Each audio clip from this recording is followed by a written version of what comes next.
ಶ್ರೀ ಗುರುಭ್ಯೋ ನಮಃ. ಹರಿ ಓಂ. ಸೃಷ್ಟಿಸ್ಥಿತ್ಯಪ್ಯಯೇಹಾನೇತಿ ದೃಶಿತಮೋ ಬಂಧಮೋಕ್ಷಾಶ್ಚ ಯಸ್ಮಾತ್ ಅಸ್ಯ ಶ್ರೀ ಬ್ರಹ್ಮರುದ್ರ ಪ್ರಭೃತಿ ಸುರನರದ್ವೀಷಶತ್ರುವಾತ್ಮಕಸ್ಯ ವಿಷ್ಣೋರ್ವ್ಯಸ್ತಾಃ ಸಮಸ್ತಾಃ ಸಕಲಗುಣನಿಧಿಃ ಸರ್ವದೋಷವ್ಯಪೇತಃ ಪೂರ್ಣಾನಂದಾವ್ಯಯೋ ಯೋ ಗುರುರಪಿ ಪರಮಶ್ಚಿಂತಯೇತಂ ಮಹಾಂತಂ ಜನ್ಮಾದ್ಯಸ್ಯ ಯತೋನ್ಮಯಾದಿತರತಶ್ಚಾರ್ಥೇಷ್ವಭಿಜ್ಞಸ್ವರಾಟ್ ತೇನೇ ಬ್ರಹ್ಮಹೃದಾಯ ಆದಿಕವಯೇ ಮುಹ್ಯಂತಿ ಯಂ ಸೂರಯಃ ತೇಜೋ ವಾರಿಮೃದಾಂ ಯಥಾ ವಿನಿಮಯೋ ಯತ್ರ ತ್ರಿಸರ್ಗೋ ಮೃಷಾ ಧಾಮ್ನಾ ಸ್ವೇನ ಸದಾ ನಿರಸ್ತಕುಹಕಂ ಸತ್ಯಂ ಪರಂ ಧೀಮಹಿ.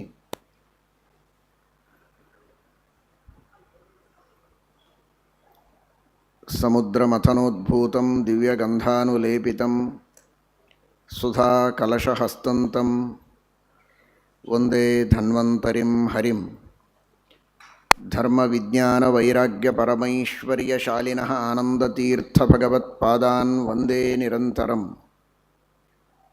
ನೌಮಿನ್ಯಾಯಸುಧಾಧಿಕೃಜ್ಜಯಮುನೀನ್ ಶ್ರೀಪಾದರಾಟ್ಸನ್ಮಣೀನ್ ವ್ಯಾಸಾರ್ಯಾನ್ ವಿವಿಧಾಗಮಾಬ್ಧಿವಿಹರಾನ್ ಶ್ರೀವಾದಿರಾಜಾನಪಿ ವಂದೇ ಹಂಸವರಾನ್ ರಘುತ್ತಮಗುರೂನ್ ವೈದಗ್ಧ್ಯಪಾರಾಂ ನಿಧೀನ್ ಶ್ರೀ ಸತ್ಯವ್ರತರಾಘವೇಂದ್ರ ಮುನಿಪಾನ್ ಸದ್ಬೋಧ ಸಧ್ಯಾನಪಾನ್.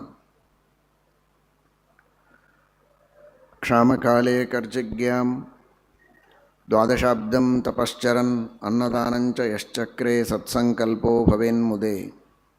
ಅಸಂತುಷ್ಟೋ ಹಿ ಸತ್ಯಾಂ ಯೋ ವೈರಾಗ್ಯಾಧಿಕ್ಯತಃ ಸದಾ ಸತ್ಯಸಂತುಷ್ಟನಾಮಾನಂ ಯತಿರಾಜಂ ತಮಾಶ್ರಯೇ. ಸತ್ಯಾಭಿಜ್ಞಕರಾಬ್ಜೋತ್ಥಾನ್ ಪಂಚಾಶದ್ವರ್ಷಪೂಜಕಾನ್ ಸತ್ಯಪ್ರಮೋದತೀರ್ಥಾರ್ಯಾನ್ ನೌಮಿನ್ಯಾಯಸುಧಾರತಾನ್.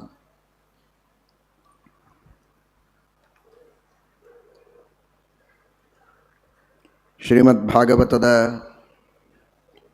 ಮಹಿಮೆಯನ್ನು, ಶ್ರೀಮದ್ಭಾಗವತವನ್ನು ತಮ್ಮ ಜೀವನದಲ್ಲಿ ಅಳವಡಿಸಿಕೊಂಡು ಪ್ರತ್ಯಕ್ಷವಾಗಿ ಓಡಾಡುವ ಭಾಗವತದಂತೆ ಇರುವ ಮಹಾಭಾಗವತರಾದ ಸನಕಾದಿಗಳ ಮುಖದಿಂದ ನಾವೆಲ್ಲ ತಿಳಿದಿದ್ದೇವೆ, ನಾರದರ ಮುಖದಿಂದ ಅರ್ಥ ಮಾಡಿಕೊಂಡಿದ್ದೇವೆ.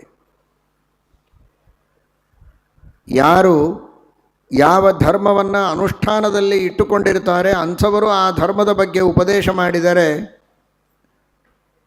ಆ ಉಪದೇಶದ ಮಹತ್ವ, ಉಪದೇಶವನ್ನು ಕೇಳುವವರಿಗೆ ಆಗುವಂತಹ ಪ್ರಭಾವ, ಅವರಲ್ಲಿ ಆಗುವ ಪರಿವರ್ತನೆ ಅದು ಬಹಳ ವಿಲಕ್ಷಣವಾದದ್ದು. ಧರ್ಮವನ್ನು ಅನುಷ್ಠಾನದಲ್ಲಿ ಇಟ್ಟುಕೊಳ್ಳದೆ ಕೇವಲ ಗಿಳಿಪಾಠ ಮಾಡಿ ಇನ್ನೊಬ್ಬರಿಗೆ ಮಾತ್ರ ಉಪದೇಶ ಮಾಡುವುದಕ್ಕೆ ಅದನ್ನು ಇಟ್ಟುಕೊಂಡಂತಹ ವ್ಯಕ್ತಿಯ ವಚನಗಳಿಂದ ಆ ಧರ್ಮದ ತಿಳುವಳಿಕೆ ಬಂದಾಗ ಅದರಿಂದ ಆಗುವ ಪರಿವರ್ತನೆ ಬಹಳ ಕಡಿಮೆ. ಆ ದೃಷ್ಟಿಯಲ್ಲಿ ಶ್ರೀಮದ್ಭಾಗವತದ ಮಹಿಮೆಯನ್ನು ಪದ್ಮಪುರಾಣದಲ್ಲಿ ಸನಕಾದಿಗಳ ಮುಖದಿಂದ, ನಾರದರ ಮುಖದಿಂದ ಅದನ್ನು ತಿಳಿಸಿಕೊಟ್ಟಿದ್ದಾರೆ. ಅವರು ಭಕ್ತಿಯ, ಜ್ಞಾನದ, ವಿರಕ್ತಿಯ ಸಾಕಾರ ಮೂರ್ತಿಗಳು, ಪರಮಹಂಸರು, ಸನ್ಯಾಸಿಗಳು. ಎಲ್ಲರೂ ಸನ್ಯಾಸಿಗಳವರು. ಸನಕಾದಿಗಳು ಸನ್ಯಾಸಿಗಳು, ನಾರದರು ಸನ್ಯಾಸಿಗಳು, ಪರಮಹಂಸರವರು. ಶ್ರೀಮದ್ ಆಚಾರ್ಯರು ಶ್ರೀಮದ್ಗೀತಾ ಭಾಷ್ಯದಲ್ಲಿ ನಾರದರ ಬಗ್ಗೆ ಹೇಳುವಾಗ ಹೇಳುತ್ತಾರೆ, ಮಹಾಭಾರತದ ಮಹಿಮೆ, ಮಹಾಭಾರತದ ಗರಿಮೆ ಎಷ್ಟು ಅದ್ಭುತ ಅಂತ ವರ್ಣನೆ ಮಾಡ್ತಾ ಅನೇಕ ಮಹತ್ವದ ಕಾರಣಗಳನ್ನು ನೀಡ್ತಾರೆ. ಮಹಾಭಾರತ ಅಂತ ನಾಮದ ನಿರ್ವಚನವನ್ನು ತಿಳಿದ್ರೇ ನಮ್ಮ ಎಲ್ಲ ಪಾಪಗಳ ಪರಿಹಾರವಾಗುತ್ತೆ ಅಂದರೆ ಮಹಾಭಾರತದ ಮಹಿಮೆ ಎಷ್ಟು ನೋಡಿ ಅಂತ ಹೇಳ್ತಾ, ನಾರದಾಧ್ಯಯನಾದಿ ಲಿಂಗೈಶ್ಚ ಅವಸೀಯತೆ ಅಂತ ಶ್ರೀಮದಾಚಾರ್ಯರಂತಾರೆ. ಯಾಕೆ ನಾರದರ ಬಗ್ಗೆ ಇಷ್ಟು ಮಹತ್ವ ಕೊಟ್ಟು ಆಚಾರ್ಯರು ಹೇಳಿದರು ಅಂದರೆ ಅದಕ್ಕೆ ಹೇಳ್ತಾರೆ ಟೀಕಾಕೃತ್ಪಾದರು, ನಾರದರು ಪರಮಹಂಸರು, ವಿರಕ್ತರು, ಸನ್ಯಾಸಿಗಳು, ಯಾವ ಆಶೆ ಆಕಾಂಕ್ಷೆಗಳಿಲ್ಲ ಅವರಿಗೆ. ಹರಿನಾಮ ಸ್ಮರಣೆ ಒಂದೇ ಅವರ ಜೀವನದ ಗುರಿ. ಅಂಥವರು ಆತ್ಮಾರಾಮಾಹಿ ಮುನಯ ನಿರ್ದ್ವಂದ್ವಾ ಪ್ಯುರುಕ್ರಮೇ ಕುರುವಂತ್ಯ ಹೈತುಕೀಂ ಭಕ್ತಿಂ ಇತ್ತಂಭೂತ ಗುಣೋ ಹರಿಹಿ ಅಂತ ಹೇಳಿದ ಹಾಗೆ ಆತ್ಮಾರಾಮರಾದ, ನಿರಪೇಕ್ಷರಾದ, ಯತ್ರ ಸಾಯಂಗ್ರಹೋ ಮುನಿ ಅಂತನಿಸಿಕೊಂಡ, ಯಾವ ಮನೆ ಮಠಗಳಲ್ಲಿ ಆಸಕ್ತಿ ಇಲ್ಲದಂತಹ, ವಿರಕ್ತರೂ ಇದರೊಳಗೆ ಆಸಕ್ತರಾಗಿದ್ದಾರೆ ಅಂದರೆ ಇದರೊಳಗಿರುವಂತಹ ಆ ರಸ ಏನು, ಭಕ್ತಿ ರಸ ಏನು, ಆ ಭಗವಂತನ ಮಹಿಮೆ ಎಷ್ಟು ಅದ್ಭುತವಾಗಿ ವರ್ಣಿತವಾಗಿದೆ ಎನ್ನುವುದನ್ನು ನೀವು ತಿಳಿದುಕೊಳ್ಳಿ ಅಂತ ಶ್ರೀಮದಾಚಾರ್ಯರಂತಾರೆ. ನಾರದಾಧ್ಯಯನಾದಿ ಲಿಂಗೈಶ್ಚ ಅವಸೀಯತೆ ಅಂತ. ಅಂತಹ ನಾರದರ ಮುಖದಿಂದ ಭಾಗವತದ ಮಹಿಮೆಯನ್ನು ಪದ್ಮಪುರಾಣ ನಮಗೆ ತಿಳಿಸಿಕೊಡುತ್ತದೆ. ಸನಕಾದಿಗಳು ಮಹಾನುಭಾವರು ಇನ್ನೊಂದು ಇತಿಹಾಸವನ್ನು ತಿಳಿಸಿಕೊಡ್ತಾರೆ. ತುಂಗಭದ್ರಾ ತೀರ, ಪರಮ ಪವಿತ್ರವಾದಂತಹ ತುಂಗಭದ್ರಾ ನದಿ, ಅಲ್ಲಿ ಶ್ರೀಮದ್ ಭಾಗವತದ ಕಥೆ ನಡೆದದ್ದು.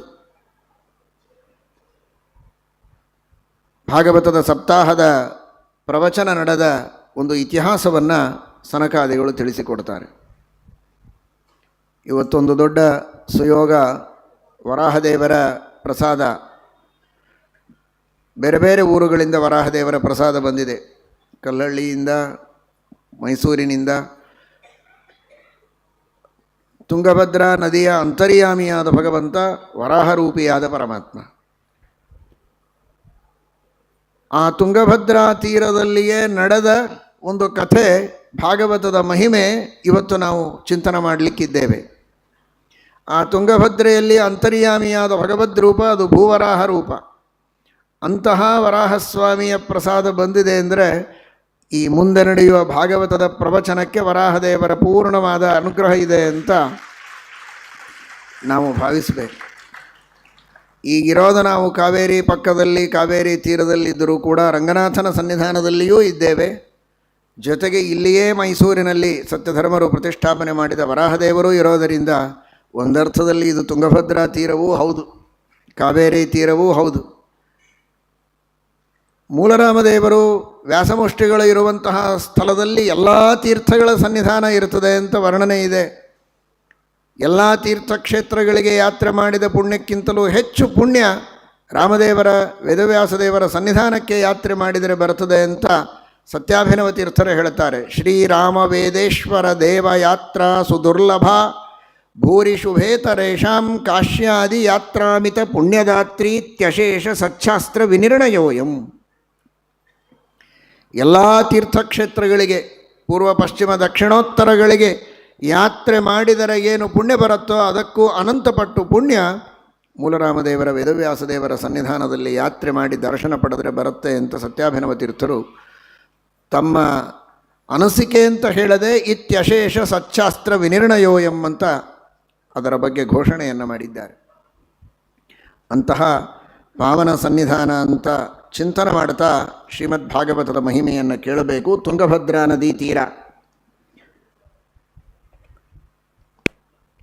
ಅತ್ಯಂತ ಉತ್ತುಂಗ ಸಾಧನೆಯನ್ನು ಮಾಡುವವರಿಗೆ ಭದ್ರವಾದ ಫಲವನ್ನು ಕೊಡುವಂತಹ ತುಂಗಭದ್ರಾ ನದಿಗಳು, ಎರಡು ನದಿಗಳ ಸಮಾಗಮ ತುಂಗಾ ಭದ್ರಾ ಅನ್ನುವುದಕ್ಕೆ ಅನೇಕ ನಮ್ಮ ಪ್ರಾಚೀನ ಮಹನೀಯರು ತುಂಗಭದ್ರಾ ತೀರದಲ್ಲಿದ್ದಾರೆ.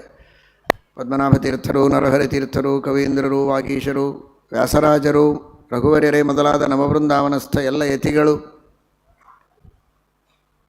ರಾಘವೇಂದ್ರ ಸ್ವಾಮಿಗಳವರು, ಇನ್ನನೇಕ ಮಹನೀಯರು, ಸತ್ಯನಿಧಿಗಳು, ಸತ್ಯಧರ್ಮರು, ಸತ್ಯಸಂಧರು, ಸತ್ಯಧರ್ಮರು, ಸತ್ಯವೀರರು, ಸತ್ಯಧೀರರು, ಸತ್ಯಜ್ಞಾನರು, ಇವರೆಲ್ಲ ಪೂರ್ವಾಶ್ರಮದಲ್ಲಿ ತುಂಗಭದ್ರಾ ತೀರದವರೇ.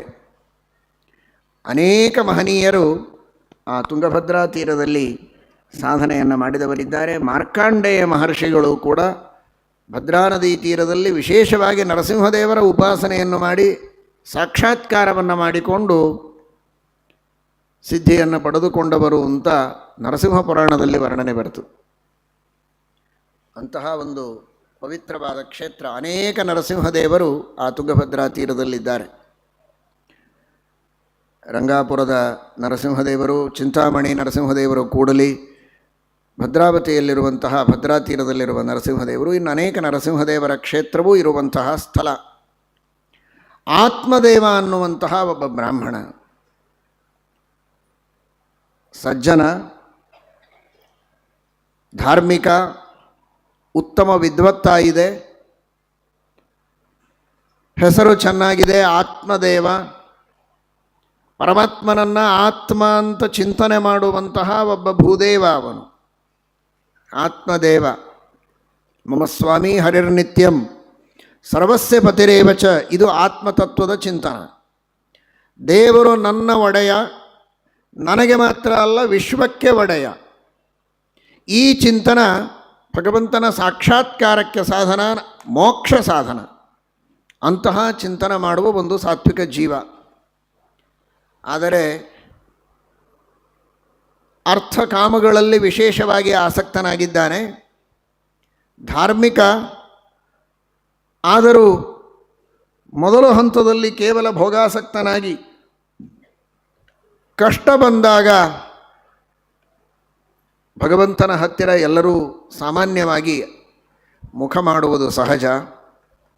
ಮಕ್ಕಳಿಲ್ಲ, ಎಷ್ಟೋ ದಿನಗಳಾದರೂ ಮದುವೆಯಾದ ನಂತರ ಮಕ್ಕಳಾಗದಿರುವಾಗ ವಿಶೇಷ ಧರ್ಮ ಕಾರ್ಯಗಳನ್ನು ನಾನು ಮಾಡಬೇಕು ಅನ್ನುವ ಆಸಕ್ತಿ ಬಂದಿದೆ. ಸಾಕಷ್ಟು ಧನವನ್ನು ಸಂಪಾದನೆ ಮಾಡಿದ್ದಾನೆ, ಪಿತ್ರಾರ್ಜಿತ ಆಸ್ತಿಯೂ ಇದೆ, ತಾನೂ ಸಂಪಾದನೆ ಮಾಡಿದ್ದಾನೆ. ಸಂಪಾದನೆ ಮಾಡಿದ್ದರೊಳಗಿನ ಅರ್ಧದಷ್ಟು ಧನವನ್ನು, ಅರ್ಧದಷ್ಟು ದಾನ ಮಾಡಿದ್ದಾನೆ, ಖರ್ಚು ಮಾಡಿದ್ದಾನೆ, ಹೋಮ ಹವನಗಳನ್ನು ಮಾಡಿದ, ನಾನಾ ವಿಧವಾದ ದೇವತಾರಾಧನೆಗಳನ್ನು ಮಾಡಿದ. ಏನು ಮಾಡಿದರೂ ಮಕ್ಕಳಾಗಿಲ್ಲ. ಪುಣ್ಯವನ್ನು ಮಾಡುವುದು ಕಷ್ಟನೇ, ಆದರೂ ಸುಲಭ. ಆದರೆ ಆ ಮಾಡಿದ ಪುಣ್ಯ ಸತ್ಕರ್ಮಗಳು ಸಫಲ ಆಗಬೇಕಾದರೆ ಯಾವುದೇ ಅಡ್ಡಿ ಆತಂಕಗಳು ಇರಬಾರದು. ಪ್ರಬಲವಾದ ಪಾಪಗಳು ಅಡ್ಡಿಯಾಗಿದ್ದರೆ, ಪ್ರತಿಬಂಧಕ ಆಗಿದ್ದರೆ ಮಾಡಿದ ಪುಣ್ಯವು ಫಲ ಕೊಡೋದಿಲ್ಲ. ಜನ್ಮಾಂತರದಲ್ಲಿ ಯಾವ ಬಾಲಹತ್ಯೆಯನ್ನು ಮಾಡಿದ್ನೋ, ಅಥವಾ ಮಹಾಭಾರತ ಹೇಳುವಂತೆ ಇನ್ನೊಬ್ಬರ ಮಕ್ಕಳನ್ನು ನೋಡಿ ಅಸೂಯೆ ಪಟ್ಟಿದ್ನೋ, ಆ ಒಂದು ಪಾಪದ ಫಲವಾಗಿ ಈ ಜನ್ಮದಲ್ಲಿ ಅವನಿಗೆ ಮಕ್ಕಳಾಗಿಲ್ಲ. ಮಹಾಭಾರತ ಬಹಳ ಸ್ಪಷ್ಟವಾಗಿ ಹೇಳುತ್ತದೆ ಅನುಶಾಸನ ಪರ್ವದಲ್ಲಿ. ಪಶು ಪಕ್ಷಿಗಳ ಪ್ರಾಣಿಗಳ ಮರಿಗಳನ್ನು ಹಿಂಸೆ ಮಾಡಿರಬಹುದು, ಅಥವಾ ಮಾನವರ ಮಕ್ಕಳಿಗೆ ಹಿಂಸೆ ಮಾಡಿರಬಹುದು. ಅವರ ಏಳಿಗೆಯನ್ನು ಕಂಡು ಸಹನೆ ಮಾಡದೆ ಹೊಟ್ಟೆಯಲ್ಲಿ ಉರಿ ಮಾಡಿಕೊಂಡಿರಬಹುದು. ಅಷ್ಟಕ್ಕೂ ಮಕ್ಕಳನ್ನು ಕಂಡ್ರೆ ನಿನಗಾಗೋದಿಲ್ಲ ಅಂದರೆ ನಿನಗೆ ಯಾಕೆ ಮಕ್ಕಳನ್ನು ಕೊಡಬೇಕು ನಾನು ಅಂತ ದೇವರು ಅವನಿಗೆ ಮಕ್ಕಳನ್ನೇ ಕೊಡೋದಿಲ್ಲ ಅಂತ ಉಮಾದೇವಿಗೆ ಪರಮೇಶ್ವರ ರುದ್ರದೇವರು ಉಪದೇಶ ಮಾಡಿದ್ದುಂಟು. ಅಂತಹ ಯಾವುದೋ ಒಂದು ಜನ್ಮಾಂತರದಲ್ಲಿ ಮಾಡಿದ ಪಾಪದ ಫಲವಾಗಿ ಅವನಿಗೆ ಮಕ್ಕಳಾಗಿರಲಿಲ್ಲ. ಬಹಳ ಚಿಂತಾಕ್ರಾಂತನಾಗಿ ಇನ್ನೇನು ಬದುಕಿ ಪ್ರಯೋಜನ ಇಲ್ಲ ಅಂತ ಮನೆ ಬಿಟ್ಟು ಹೊರಗೆ ಹೋಗಿದ್ದಾನೆ. ಯಾವುದೋ ಒಂದು ಸರೋವರ, ಅವನ ದೈವ. ಸರೋವರದ ಹತ್ತಿರ ಇವನು ಹೋದಾಗ ಅಲ್ಲಿ ಒಬ್ಬ ಯತಿಗಳು ಬಂದಿದ್ದಾರೆ. ಜ್ಞಾನಿಗಳಾದ ತಪಸ್ವಿಗಳಾದ ಯತಿಗಳು. ಇಷ್ಟೆಲ್ಲ ದುರ್ದೈವ ಇವನಿಗಿದ್ದರೂ ಅದೊಂದು ಸುದೈವ, ಆ ಮಹಾತ್ಮರ ದರ್ಶನ ಇವನಿಗಾಯಿತು. ತನ್ನ ದುಃಖವನ್ನು ಹೇಳಿಕೊಂಡಿದ್ದಾನೆ. ಅವರು ತಪಸ್ವಿಗಳಾದದ್ದರಿಂದ ಇವನ ಹಣೆ ಬರಹವನ್ನು ನೋಡಿದರು.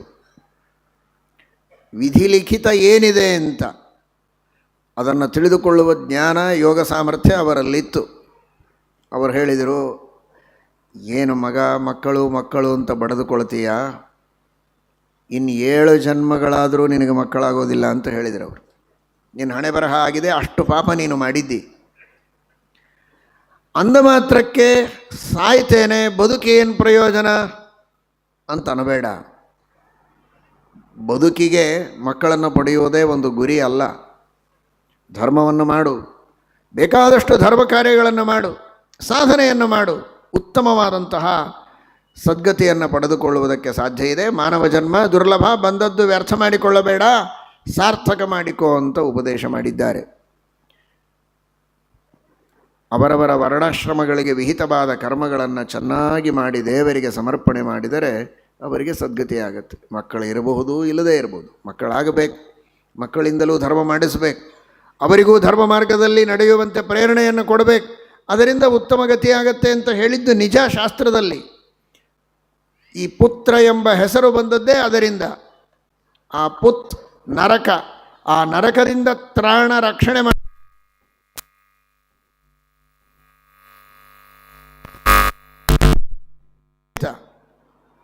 ಆದರೆ ಅವನಿಲ್ಲ ಅಂದರೆ ನರಕದಿಂದ ರಕ್ಷಣೆ ಮಾಡುವುದಕ್ಕೆ ಬೇರೆ ದಾರಿ ಇಲ್ಲ ಅಂತಲ್ಲ.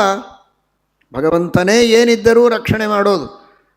ಆ ಮಕ್ಕಳು ತಾವು ಧರ್ಮವನ್ನು ಮಾಡಿ ಅದರ ಪುಣ್ಯವನ್ನು ಹಿರಿಯರಿಗೆ ಸಮರ್ಪಣೆ ಮಾಡಿದರೆ ಪ್ರಸನ್ನನಾಗಿ ದೇವರು ತಾನೇ ಅನುಗ್ರಹ ಮಾಡುವುದು. ಆ ದೇವರನ್ನು ನೀವು ಇನ್ನೊಂದು ದಾರಿಯಿಂದ ಒಲಿಸಿಕೊಂಡರೂ ಅವನು ರಕ್ಷಣೆ ಮಾಡ್ತಾನೆ. ಅದಕ್ಕೆ ಚಿಂತೆ ಬೇಡ ಅಂತ ಸಮಾಧಾನ ಹೇಳಿದರೂ ಅವನು ಕೇಳಲಿಲ್ಲ. ನೀವು ನನಗೆ ವೈರಾಗ್ಯದ ಉಪದೇಶ ಮಾಡಬೇಡಿ, ಏನಾದರೂ ಮಕ್ಕಳನ್ನು ಕೊಡಬೇಕು. ಕಥೆ ಹೇಳ್ತಾರೆ ಅವರು, ಮುಂದೆ ಭಾಗವತದಲ್ಲಿ ಬರುವ ಕಥೆಯನ್ನೇ ಹೇಳ್ತಾರೆ. ಚಿತ್ರಕೇತು ನಾರದರಿಗೆ ಆಂಗಿರಸರಿಗೆ ಹೀಗೆ ಒತ್ತಾಯಪಡಿಸಿ ಮಕ್ಕಳನ್ನು ಪಡೆದ. ಆ ಮಗು ಆಯಿತು ಹೆಸರಿಗೆ, ಮತ್ತೆ ಮೃತವಾಗಿ ಹೋಯಿತು. ಹಾಗಾಗತ್ತೆ. ಆದರೂ ಆಗದೇ ಇದ್ದಂತೆ ನಿನಗೆ ಆಗಬಹುದು, ಬಹಳ ಒತ್ತಾಯ ಮಾಡಿ ನೀನು ಕೇಳಿದರೆ. ಇಷ್ಟು ಮೀರಿ ನೀನು ಆಗ್ರಹ ಪಡಿಸ್ತೀಯ ಅಂದರೆ ನಿನ್ನ ಕಷ್ಟ ನೋಡಲಿಕ್ಕೆ ನನಗಾಗೋದಿಲ್ಲ ಅಂತ ದಯಾಪರವಶರಾಗಿ, ಕೃಪಾಪರವಶರಾಗಿ ಆ ಯತಿಗಳು ಒಂದು ಹಣ್ಣನ್ನು ಕೊಟ್ಟಿದ್ದಾರೆ. ಅಭಿಮಂತ್ರಣ ಮಾಡಿ, ನಿಮ್ಮ ಮನೆಯವಳಿಗೆ ಇದನ್ನು ಕೊಡು. ಧುಂಧುಲಿ ಅಂತ ಅವಳ ಹೆಸರು. ಅದನ್ನು ಸ್ವೀಕಾರ ಮಾಡಬೇಕು, ಸತ್ಯ ಮಾತನಾಡಬೇಕು. ಸತ್ಯಂ ಶೌಚಂ ದಯಾ ದಾನಂ ಏಕಭುಕ್ತಂತು ಭೋಜನಂ. ಒಪ್ಪತ್ತು ಊಟ, ಸುಳ್ಳು ಮಾತನಾಡಬಾರದು. ಪ್ರಾಣಿಗಳ ಮೇಲೆ, ಜನರ ಮೇಲೆ ಪ್ರೀತಿ, ವಾತ್ಸಲ್ಯ, ದಯೆ ತೋರಿಸ್ಬೇಕು. ಕೋಪ, ತಾಪ, ದ್ವೇಷ, ಅಸೂಯೆ ಮಾಡಬಾರದು. ಯಾವಾಗಲೂ ಮಡಿಯಲ್ಲಿ ಶುದ್ಧವಾಗಿರಬೇಕು. ಮೈಲಿಗೆಯಿಂದ ಆಚೆ ಈಚೆ ತಿನ್ನೋದು, ಎಲ್ಲಿ ತಿರುಗೋದು ಮಾಡಬಾರದು. ಹೀಗೆ ನಿಷ್ಠೆಯಿಂದ ವ್ರತವನ್ನು ಮಾಡಿ ದೇವರ ಸೇವೆಯನ್ನು ಮಾಡಿದರೆ ಅವಶ್ಯವಾಗಿ ಮಕ್ಕಳಾಗ್ತಾರೆ. ಅಷ್ಟೇ. ಎಂಥ ಮಕ್ಕಳಾಗ್ತಾರೆ ಗೊತ್ತಿಲ್ಲ, ಮಗುವಂತೂ ಆಗತ್ತೆ. ನಿನ್ನ ಪ್ರಾರಬ್ಧ ಬಹಳ ಇದೆ, ನಿನ್ನ ಪಾಪ ಬಹಳ ಇರೋದರಿಂದ ಆಗೋದೇ ಕಷ್ಟ. ಆದರೂ ವಿಪರೀತ ಆಗಬಹುದು. ಆದರೆ ನಿನ್ನ ಹಠ ಇದೆ, ಪಡೆದುಕೋ ಅಂತ. ಆಗ ಅವನು ಅದನ್ನು ತನ್ನ ಮಡದಿಗೆ ಕೊಟ್ಟಿದ್ದಾನೆ. ಆದರೆ ಅವಳು ಅದನ್ನು ಸ್ವೀಕಾರ ಮಾಡುವುದಕ್ಕೆ ಮನಸ್ಸು ಮಾಡಲಿಲ್ಲ. ನೋಡಿ ಹೇಗಿದೆ ಅದೃಷ್ಟ ಅಂದರೆ ಹೇಗಿರುತ್ತೆ. ಅವರು ಹೇಳಿದ್ರು ನಿನ್ನ ಹಣೆ ಬರಹದಲ್ಲಿ ಇಲ್ಲ ಅಂತ. ಅದು ಹಾಗೇ ಆಯಿತು. ಫಲ ಕೊಟ್ಟಿದ್ದಾರೆ, ಅಭಿಮಂತ್ರಣ ಮಾಡಿ ಫಲ ಕೊಟ್ಟಿದ್ದಾರೆ. ಅವನ ಹಣೆ ಬರಹ ಏನಿತ್ತು ಅಂದರೆ ಅವನಿಗೆ ಅವನ ಹೆಂಡತಿಯಲ್ಲಿ ಮಕ್ಕಳಾಗಿಲ್ಲ ಅಂತ ಮಾತ್ರ ಅಲ್ಲ, ಅವನ ಮನೆಯಲ್ಲಿರುವ ಆಕಳಿಗೂ ಕರು ಆಗ್ತಾ ಇರಲಿಲ್ಲ. ಇಂತಹ ಯಜಮಾನನ ಮನೆಯಲ್ಲಿರುವ ಅವನ ಪಾಪದ ಪರಿಣಾಮ ಪಶುಗಳ ಮೇಲೂ ಆಗಿದೆ. ಅರ್ಥಾತ್ ಜನ್ಮಾಂತರದಲ್ಲಿ ಪಾಪ ಮಾಡಿದ ಜೀವಗಳೇ ಅಲ್ಲಿ ಪಶುಗಳಾಗಿ ಇವನ ಜೊತೆಗೆ ಸೇರಿಕೊಂಡಿದ್ದವು. ಅಷ್ಟು ಬಿಡಿ, ಗಿಡಗಳಿಗೆ ಹಣ್ಣು ಬಿಡ್ತಾ ಇರಲಿಲ್ಲ. ಅದೂ ಬಿಟ್ಟುಬಿಡಿ, ಹೊರಗಿನಿಂದ ಇನ್ನೊಬ್ಬರ ಮನೆಯಿಂದ ಹಣ್ಣು ತಂದುಕೊಂಡ್ರೆ ಇವನ ಮನೆಯಲ್ಲಿ ಬಂದರೆ ಕೊಳತು ಹೋಗ್ತಾ ಇತ್ತು. ಇಷ್ಟು ಅವನ ಪಾಪ ಇದೆ. ಹಣ ಇದೆ. ಹಣ ಇದೆ ಅಂದರೆ ಎಲ್ಲವೂ ಇದೆ ಅಂತ ತಿಳಿದುಕೊಂಡ್ರೆ ಅದೇ ಮೌಢ್ಯ. ಬೇಕಾದಷ್ಟು ಹಣ ಇತ್ತವನಲ್ಲಿ, ಭಾಗವತದ ವರ್ಣನೆ ಮಾಡಿದೆ. ಅಷ್ಟು ಸಂಪತ್ತಿದ್ದರೂ ಕೂಡ ಒಂದು ಹಣ್ಣು ತಿನ್ನಬೇಕು ಅಂದರೆ ಅವನಿಗೆ ಯೋಗ ಇರಲಿಲ್ಲ. ಹಣ್ಣೆಲ್ಲ ಕೊಳತು ಹೋಗ್ತಾ ಇತ್ತು. ಮನೆಗೆ ಬಂದರೆ ಮನೆ ಗಿಡಗಳಿಗೆ ಹಣ್ಣೇ ಬಿಡುತ್ತಿರಲಿಲ್ಲ, ಗೋವುಗಳಿಗೆ ಕರು ಇಲ್ಲ, ಹಾಲಿಲ್ಲ. ಈ ಸ್ಥಿತಿಯಲ್ಲಿ ಒದ್ದಾಡುವ ವ್ಯಕ್ತಿ ಅವನು. ಅಂತಹ ಪಾಪದ ಯೋಗ. ಆದರೆ ಹೆಂಡತಿಯ ಫಲವನ್ನು ಸ್ವೀಕಾರ ಮಾಡಲಿಲ್ಲ. ಗರ್ಭಿಣಿಯಾದರೆ ಬಹಳ ಕಷ್ಟಪಡಬೇಕು. ಆ ಗರ್ಭಿಣಿಯಾಗಿ ನಾನಾ ರೀತಿಯ ಕಷ್ಟಗಳು, ಅನೇಕ ನಿಯಮಗಳು, ಅದನ್ನೆಲ್ಲ ಮಾಡುವುದಕ್ಕೆ ಯಾರು ಒದ್ದಾಡಬೇಕು? ಬೇಡ, ಏನು ಮಾಡಬೇಕು ಅಂತ ಆಲೋಚನೆ ಮಾಡಿದ್ದಾಳೆ. ಒಂದು ಕಡೆಗೆ ಆ ಋಷಿಗಳ ಯತಿಗಳ ತಪಸ್ಸು, ಇನ್ನೊಂದು ಕಡೆಗೆ ಇವನ ಪಾಪ ಪ್ರಾರಬ್ಧ, ಗಂಡ ಹೆಂಡತಿ ಅವರು ಜನ್ಮಾಂತರದಲ್ಲಿ ಮಾಡಿದ ಪಾಪ. ಇದು ಎರಡೂ ನಿಂತಿದೆ. ಹೇಗೆ ಕೆಲಸ ಮಾಡ್ತಾ ಇದೆ ನೋಡಿ. ಬೇಡ ಇದು ಅಂತ ಒಗೆದು ಬಿಡ್ಬೋದಾಗಿತ್ತ, ಹಣ್ಣನ್ನು ಕಿತ್ತಿ ಚರಂಡಿಗೆ ಎಸೆದು ಬಿಡ್ಬೋದಾಗಿತ್ತು. ಆದರೆ ಆ ಯತಿಗಳ ತಪಸ್ಸು ಅವಳಿಗೆ ಹಾಗೆ ಪ್ರೇರಣೆ ಮಾಡ್ತಾ ಇಲ್ಲ. ಧಿಯೋ ಯೋನಃ ಪ್ರಚೋದಯಾತ್. ಅವರ ತಪಸ್ಸಿಗೆ ಪ್ರಸನ್ನನಾದ ಭಗವಂತ ಅದನ್ನು ಹಾಗೆ ಎಸೆಯುವುದಕ್ಕೆ ಪ್ರೇರಣೆ ಮಾಡಲಿಲ್ಲ.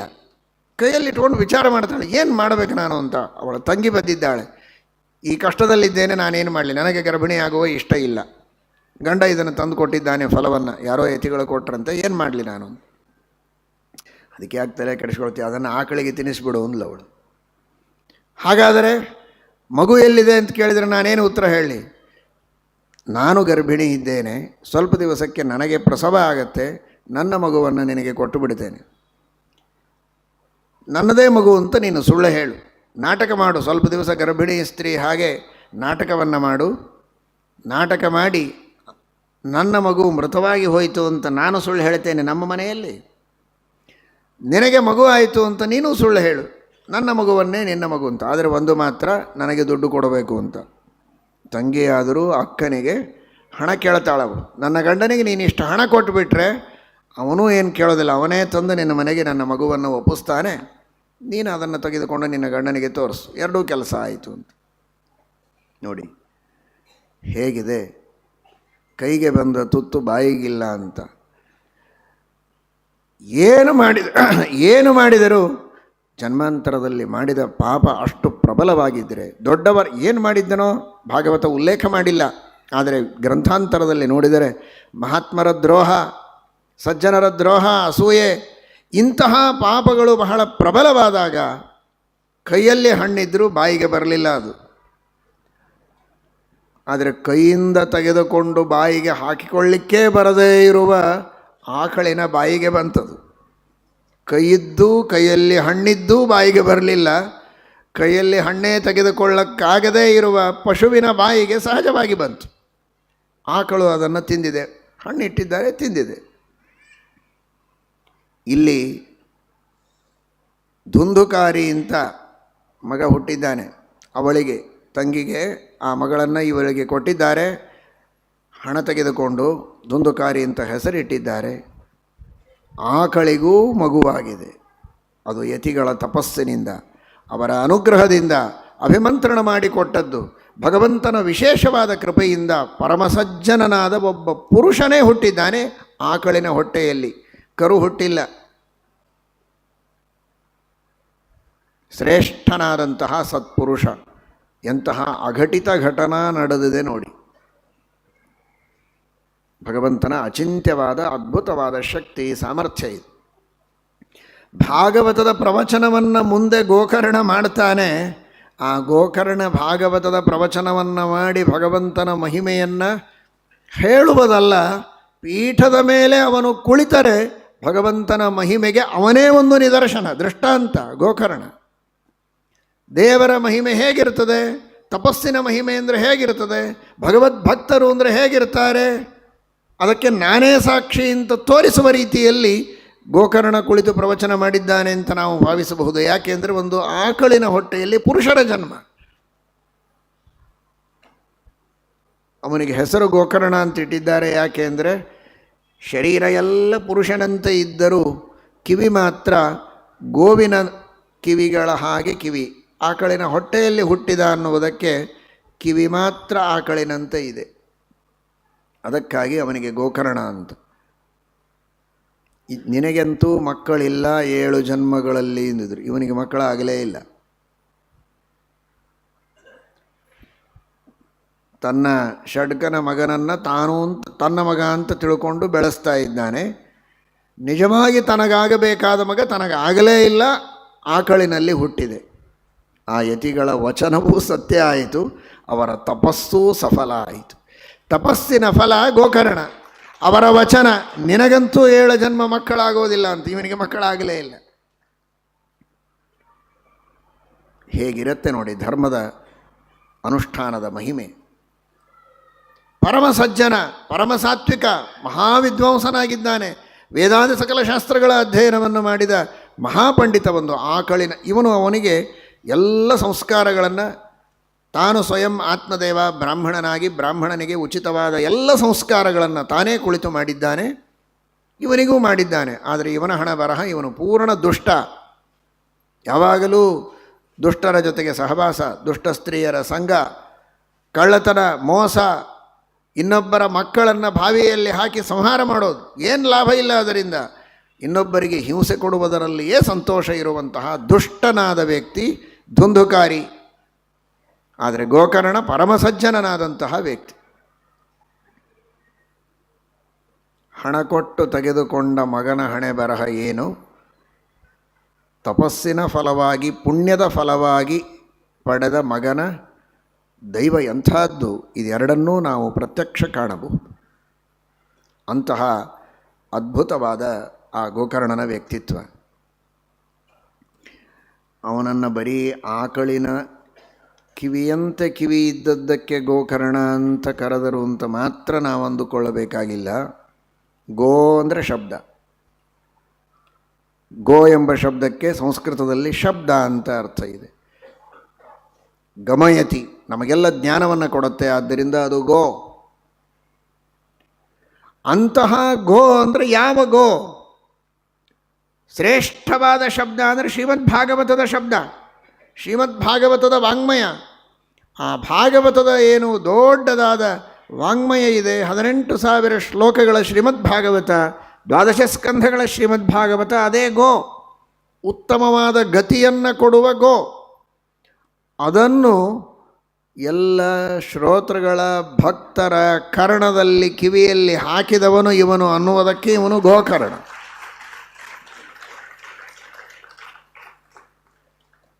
ಯಾವಾಗಲೂ ಜ್ಞಾನಿಗಳಿಂದ ವೇದಶಾಸ್ತ್ರಗಳ ಅಭ್ಯಾಸವನ್ನು ತಾನು ಮೊದಲು ಮಾಡಿದ.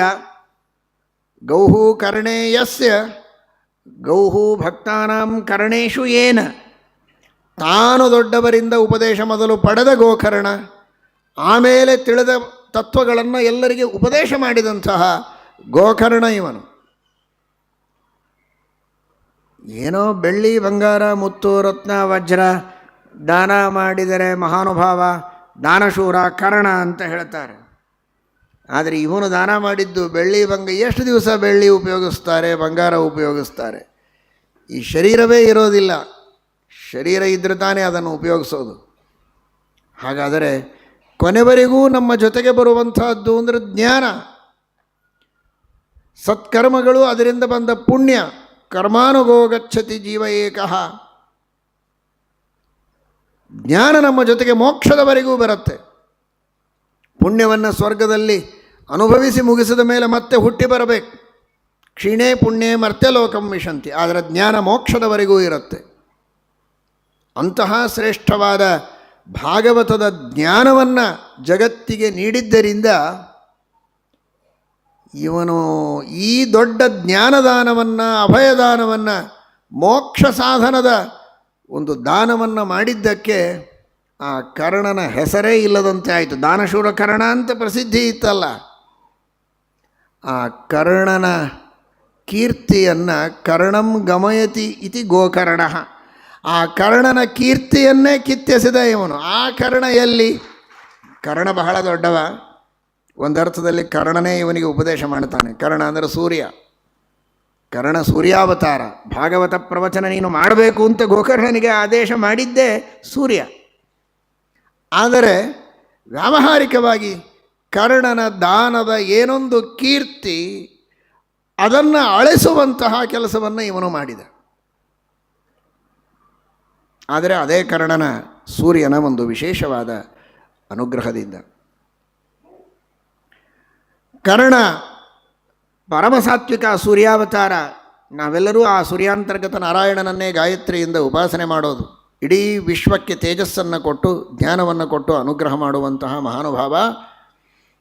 ಆದರೆ ಆ ಅವತಾರ ಮಾಡಿದ ಕರ್ಣ ಇದ್ದಾನಲ್ಲ, ಸೂರ್ಯ ಕರ್ಣನಾಗಿ ಅವತಾರ ಮಾಡಿದಾಗ ನರಕಾಸುರ ಅವನಲ್ಲಿ ಪ್ರವೇಶ ಮಾಡ್ತಾನೆ. ನರಕಃ ಕರ್ಣ ಸ್ಥಿತ ಅಂತ ತಾತ್ಪರ್ಯ ನಿರ್ಣಯದಲ್ಲಿ ಶ್ರೀಮದಾಚಾರ್ಯರು ಹೇಳ್ತಾರೆ. ಸಹಸ್ರವರ್ಮ ಎಂಬ ಅಸುರನ ಪರಿವೇಷ್ಟನ ಇದೆ. ಸಹಸ್ರವರ್ಮ ನಾಮಿನ ಸುರೇಣ ವೇಷ್ಟಿತೋ ಜನಿ ನರಕಃ ಕರ್ಣ ಸ್ಥಿತ ಅಂತ. ಕೃಷ್ಣ ನರಕಾಸುರನ ಸಂಹಾರ ಮಾಡಿದ ಮೇಲೆ ಆ ನರಕ ಕರ್ಣನಲ್ಲಿ ಬಂದು ಪ್ರವೇಶ ಮಾಡ್ತಾನೆ. ಅದರ ಸೂಚನೆಯೋ ಏನೋ ಅವನಿಗೆ ಹೆಸರು ಇಡುವಾಗಲೇ ಹಾಗಿಟ್ಬಿಟ್ಟಿದ್ದಾರೆ ಅಲ್ವಾ? ನರಕ ತಿರುಗಿಸ್ರಿ, ಕರ್ಣ ಕರ್ಣ, ನರಕಃ ಕರ್ಣ ಸ್ಥಿತ. ಅವನು ಪರಮ ಸಜ್ಜನ, ಅವನ ಅನುಗ್ರಹ ಬೇಕು. ಈಗೆಲ್ಲ 33 ಅಧಿಕ ಮಾಸದಲ್ಲಿ ಬಹಳ ಜೋರಾಗಿ ನಡೆಯುತ್ತಲ್ಲ ಎಲ್ಲ ಅಪೂಪದಾನಾದಿಗಳು. ಆ 33 ದೇವತೆಗಳಲ್ಲಿ 12 ಸೂರ್ಯರೇ ಅವರು, 12 ಆದಿತ್ಯರು. ಅದರಲ್ಲಿ ಒಬ್ಬ ಆದಿತ್ಯ, ವಿಷ್ಣುವಿನ ನಂತರ ಆದಿತ್ಯ, ಅವನು 12ನೆಯ ಕಕ್ಷೆಯಲ್ಲಿ ಬರುವ ಆದಿತ್ಯ ಸೂರ್ಯ ಮಹಾದೇವತೆ. ಆದರೆ ಅವನಲ್ಲಿ ಪ್ರವೇಶ ಮಾಡಿದವನಿದ್ದಾನಲ್ಲ, ಅವನು ದುಷ್ಟ, ಅವನು ನರಕಾಸುರ, ಪಾಪಿ, ಪಾಪದ ಸಂಕೇತ, ನರಕ ಅಂತ ಹೆಸರವನಿಗೆ, ಇನ್ನೇನು ಬೇಕು. ಹಾಗಾಗಿ ಇವನು ಭಾಗವತದ ಉಪದೇಶ ಮಾಡುವ ಮೂಲಕ ಕರ್ಣಂ ಗಮಯತೀತಿ ಗೋಕರ್ಣ ಅಂದರೆ ಕರ್ಣಾವಿಷ್ಟಂ ನರಕಂ, ನರಕ ಸಾಧನಂ ಪಾಪಂ ಗಮಯತಿ. ಆದ್ದರಿಂದ ಇವನು ಗೋಕರ್ಣ, ಪಾಪವನ್ನು ಕಳೆಯುವವ, ಶಾಸ್ತ್ರದ ಜ್ಞಾನವನ್ನು ತುಂಬುವವ, ಎಲ್ಲರಿಗೆ ಜ್ಞಾನದಾನ ಮಾಡಿ ಇನ್ನುಳಿದ ದಾನಗಳ ಕೀರ್ತಿಯನ್ನು ಮರೆಮಾಚುವಂತಹ ವ್ಯಕ್ತಿತ್ವವನ್ನು ಪಡೆದವ ಗೋಕರ್ಣ. ಅಂತಹ ಸಾತ್ವಿಕನಾದ ವ್ಯಕ್ತಿ ಅಲ್ಲಿ ಹುಟ್ಟಿದ್ದಾನೆ. ಆದರೆ ಇವನು ಮಾತ್ರ ಬಹಳ ದುಷ್ಟ, ಧುಂದುಕಾರಿಯ ದುಷ್ಟತನಕ್ಕೆ ಸಾಕಾಗಿ ಏನು ಮಾಡಬೇಕು ಅಂತ ಗೊತ್ತಾಗದೇ ಇದ್ದಾಗ ಮಗನೇ ಅಪ್ಪನಿಗೆ ಉಪದೇಶ ಮಾಡ್ತಾನೆ. ಮಗ ಅಂದರೆ ಗೋವಿನ ಮಗ. ಆದರೆ ಇವನು ಯತಿಗಳಿಗೆ ಪ್ರಾರ್ಥನೆ ಮಾಡಿ ಕೈಯಲ್ಲಿ ಹಣ್ಣು ತಂದು ಕೊಟ್ಟಿದ್ದ ಹೆಂಡತಿಗೆ ಅನ್ನೋ ಕಾರಣಕ್ಕೆ ಇವನ ಮಗ ಅಂತ ಅನ್ನಬೇಕಷ್ಟೇ. ಅಂತಹ ಗೋಕರ್ಣ ಅವನು ಅಪ್ಪನಿಗೆ ಹೇಳ್ತಾನೆ, ಯಾಕೆ ಮಗ ಮಗ ಅಂತಂತ ಇದ್ದೀಯಾ? ಇಂತಹ ದುಷ್ಟನಾದ ಮಗನ ಜೊತೆಗೆ ಸಹವಾಸ ಮಾಡಿ ಅವನನ್ನು ಉದ್ಧಾರ ಮಾಡ್ತೇನೆ ಅಂತ ಹೋದರೆ ನೀನು ಹಾಳಾಗಿ ಹೋಗ್ತೀಯಾ? ತಪಸ್ಸನ್ನು ಮಾಡು. ಅವನಂತಾನೆ, ನಚೇನ್ ಅಸಾರಃ ಖಲು ಸಂಸಾರಃ ದುಃಖರೂಪಿ ವಿಮೋಹಕಃ ಸುತಃ ಕಸ್ಯ ಧನಂ ಕಸ್ಯ ಸ್ನೇಹವಾನ್ ಜ್ವಲತೆ ರಿಷಂ.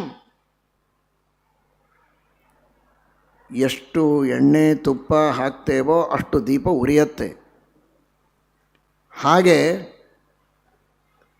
ಆ ಎಣ್ಣೆಗೂ ಸ್ನೇಹ ಅಂತಾರೆ, ಎಣ್ಣೆ ತುಪ್ಪಗಳಿಗೂ ಸ್ನೇಹ ಅಂತಾರೆ, ಪ್ರೀತಿಗೂ ಸ್ನೇಹ ಅಂತಾರೆ. ಸ್ನೇಹ ಹಾಕಿದಷ್ಟು, ತುಪ್ಪ ಎಣ್ಣೆ ಹಾಕಿದಷ್ಟು ದೀಪ ಉರಿಯೋ ಹಾಗೆ